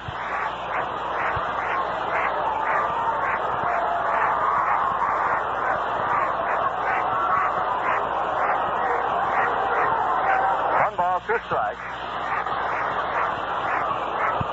Now again the look, and here's the pitch. Curve, strike 3. Levine caught looking, and the side retired. So for the Dodgers in the 8th inning, 2 runs picked up on 2 base hits. No errors, 2 left on. So at the end of 8 innings of play, it's 7-4. The Dodgers over Chicago. Now here's the word from now. After 9 innings of hustling out there on the ball field, the Bear kind of likes to sit back a while and just relax. Well, I guess you go for some of the same after you've been working at the job or around the house. Well, let me tell you, to really enjoy relaxing, just put a cool glass of cheaper beer in your hand. Talk about pleasures, man, that's it. A glass of golden amber Schaefer, tall and cool and topped off with a snowy white crown of foam. Why, it even looks relaxing. And when it comes to flavor, Schaefer's got it. The wonderful light and zesty flavor you want but don't always find. You see, Schaefer is brewed only of rich barley malt, tangy hops, and other fine natural ingredients. So next time you're in the mood for some really enjoyable relaxing, do it with Schaefer beer. It's real beer.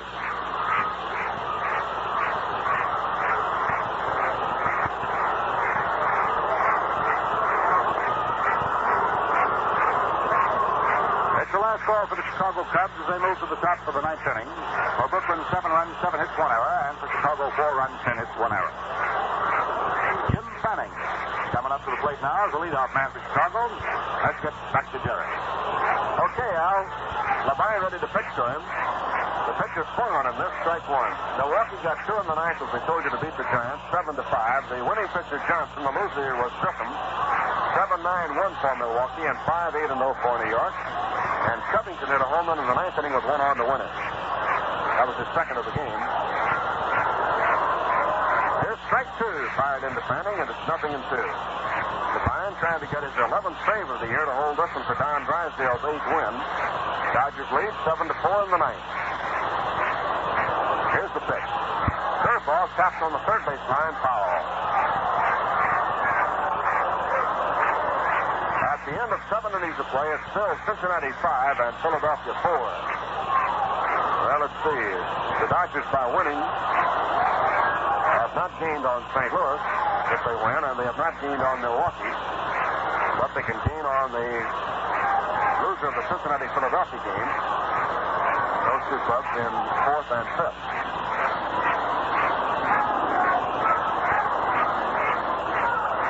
Labine ready, strike 2 count to Fanning. Curve outside, ball 1. 1-2.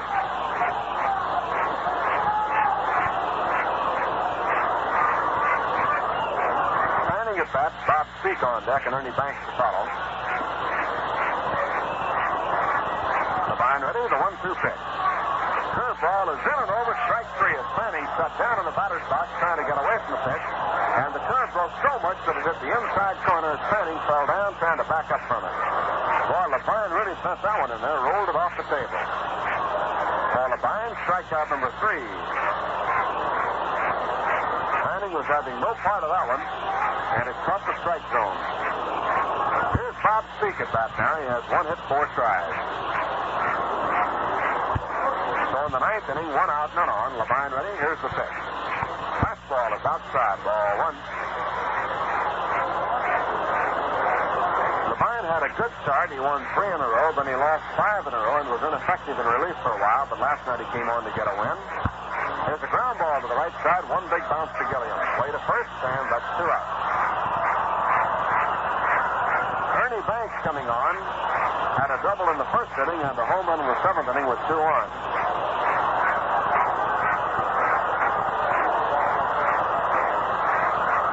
Fans get up now and start stirring around, breaking for the exits because the Dodgers have this one. 7-4 score. We're in the top of the ninth with 2 outs and Labine pitching to Banks. Ernie takes a fastball for a strike on the inside corner.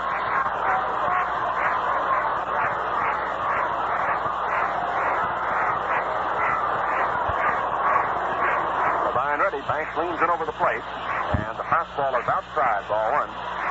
2 tomorrow, fans. Doubleheader. Game time, 2 o'clock.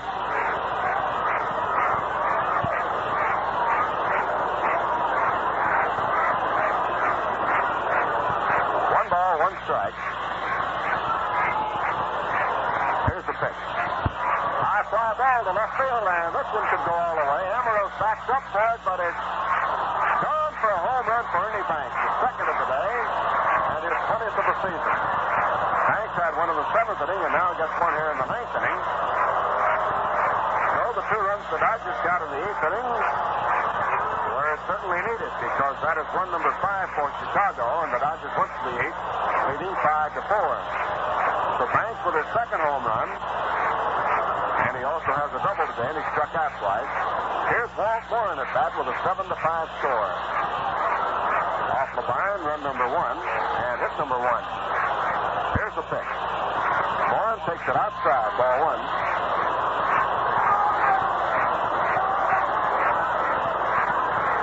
Banks has driven in 4 of the 5 Chicago runs and set up the other one with a double. That moves Bob Speak to third. Ball 1 count. Morin waits. Here's the pitch. Outside, ball 2. 2 balls, no strikes on Walt Morin. Well, of course, now, if the Cubs get a base runner, then the tying run comes to bat. And if Morin gets on, that would be Lee Walls. 2 outs in the 9th. 7-5, Dodgers lead. Here's the pitch. Bouncer up the first baseline. Hodges makes the play, feeds Labine. Ball game is over. In the ninth, for Chicago, 1 run, 1 hit, no errors, and 10 left on. So the Dodgers make it 3 in a row, but the Cubs winning today, 7-5. As Levine comes in and holds them for Don Drysdale, with Dave Hillman taking the loss. And now to total them up for you and give you the final recap, here's Al. All right, Jerry, the Brooklyn Dodger win goes to Don Drysdale. The Dodgers, 7 runs, 7 hits, 1 error, 5 men left on. For Chicago, 5 runs, 11 hits, 1 error. They stranded 8 this afternoon before a paid crowd of 6,758. The losing pitcher starter Dave Hillman. His record is now 1-7. 1 wins, and this was his 7th loss. Don Drysdale has now picked up his 8th win against 6 losses. This will be the 3rd time he has beaten Chicago. From Levine saves his 11th ball game. And the Dodgers win at 7-5. So they have 3 of the 3 that these two clubs have played. Tomorrow they'll wind it up with a doubleheader right here at Ebbets Field. First game starting at 2 o'clock. We hope you'll be right here with us. Well, that's all there is to listen this afternoon. We'll be sending more play-by-play your way tomorrow afternoon at 1:55 o'clock when the Brooklyn Dodgers are going to meet the Chicago Cubs right here at Ebbets Field. You'll be sure to be on hand. Meantime, this is Al Helfer along with Jerry Duckett, Vin Scully, speaking for the American Tobacco Company. Tobacco is our middle name. And on behalf of Lucky Strike, the best tasting cigarette you ever smoked. And for the F&M Schaefer Brewing Company, brewers of America's oldest lager beer. Schaefer. Between now and then, whenever you're thirsty for real enjoyment, make it Schaefer. It's real beer. For real enjoyment. Hello. Get Schaefer beer. For real enjoyment. Ask for Schaefer. It's real beer. For real refreshment. Say it. Get Schaefer beer. For real refreshment. Ask for Schaefer. It's real beer.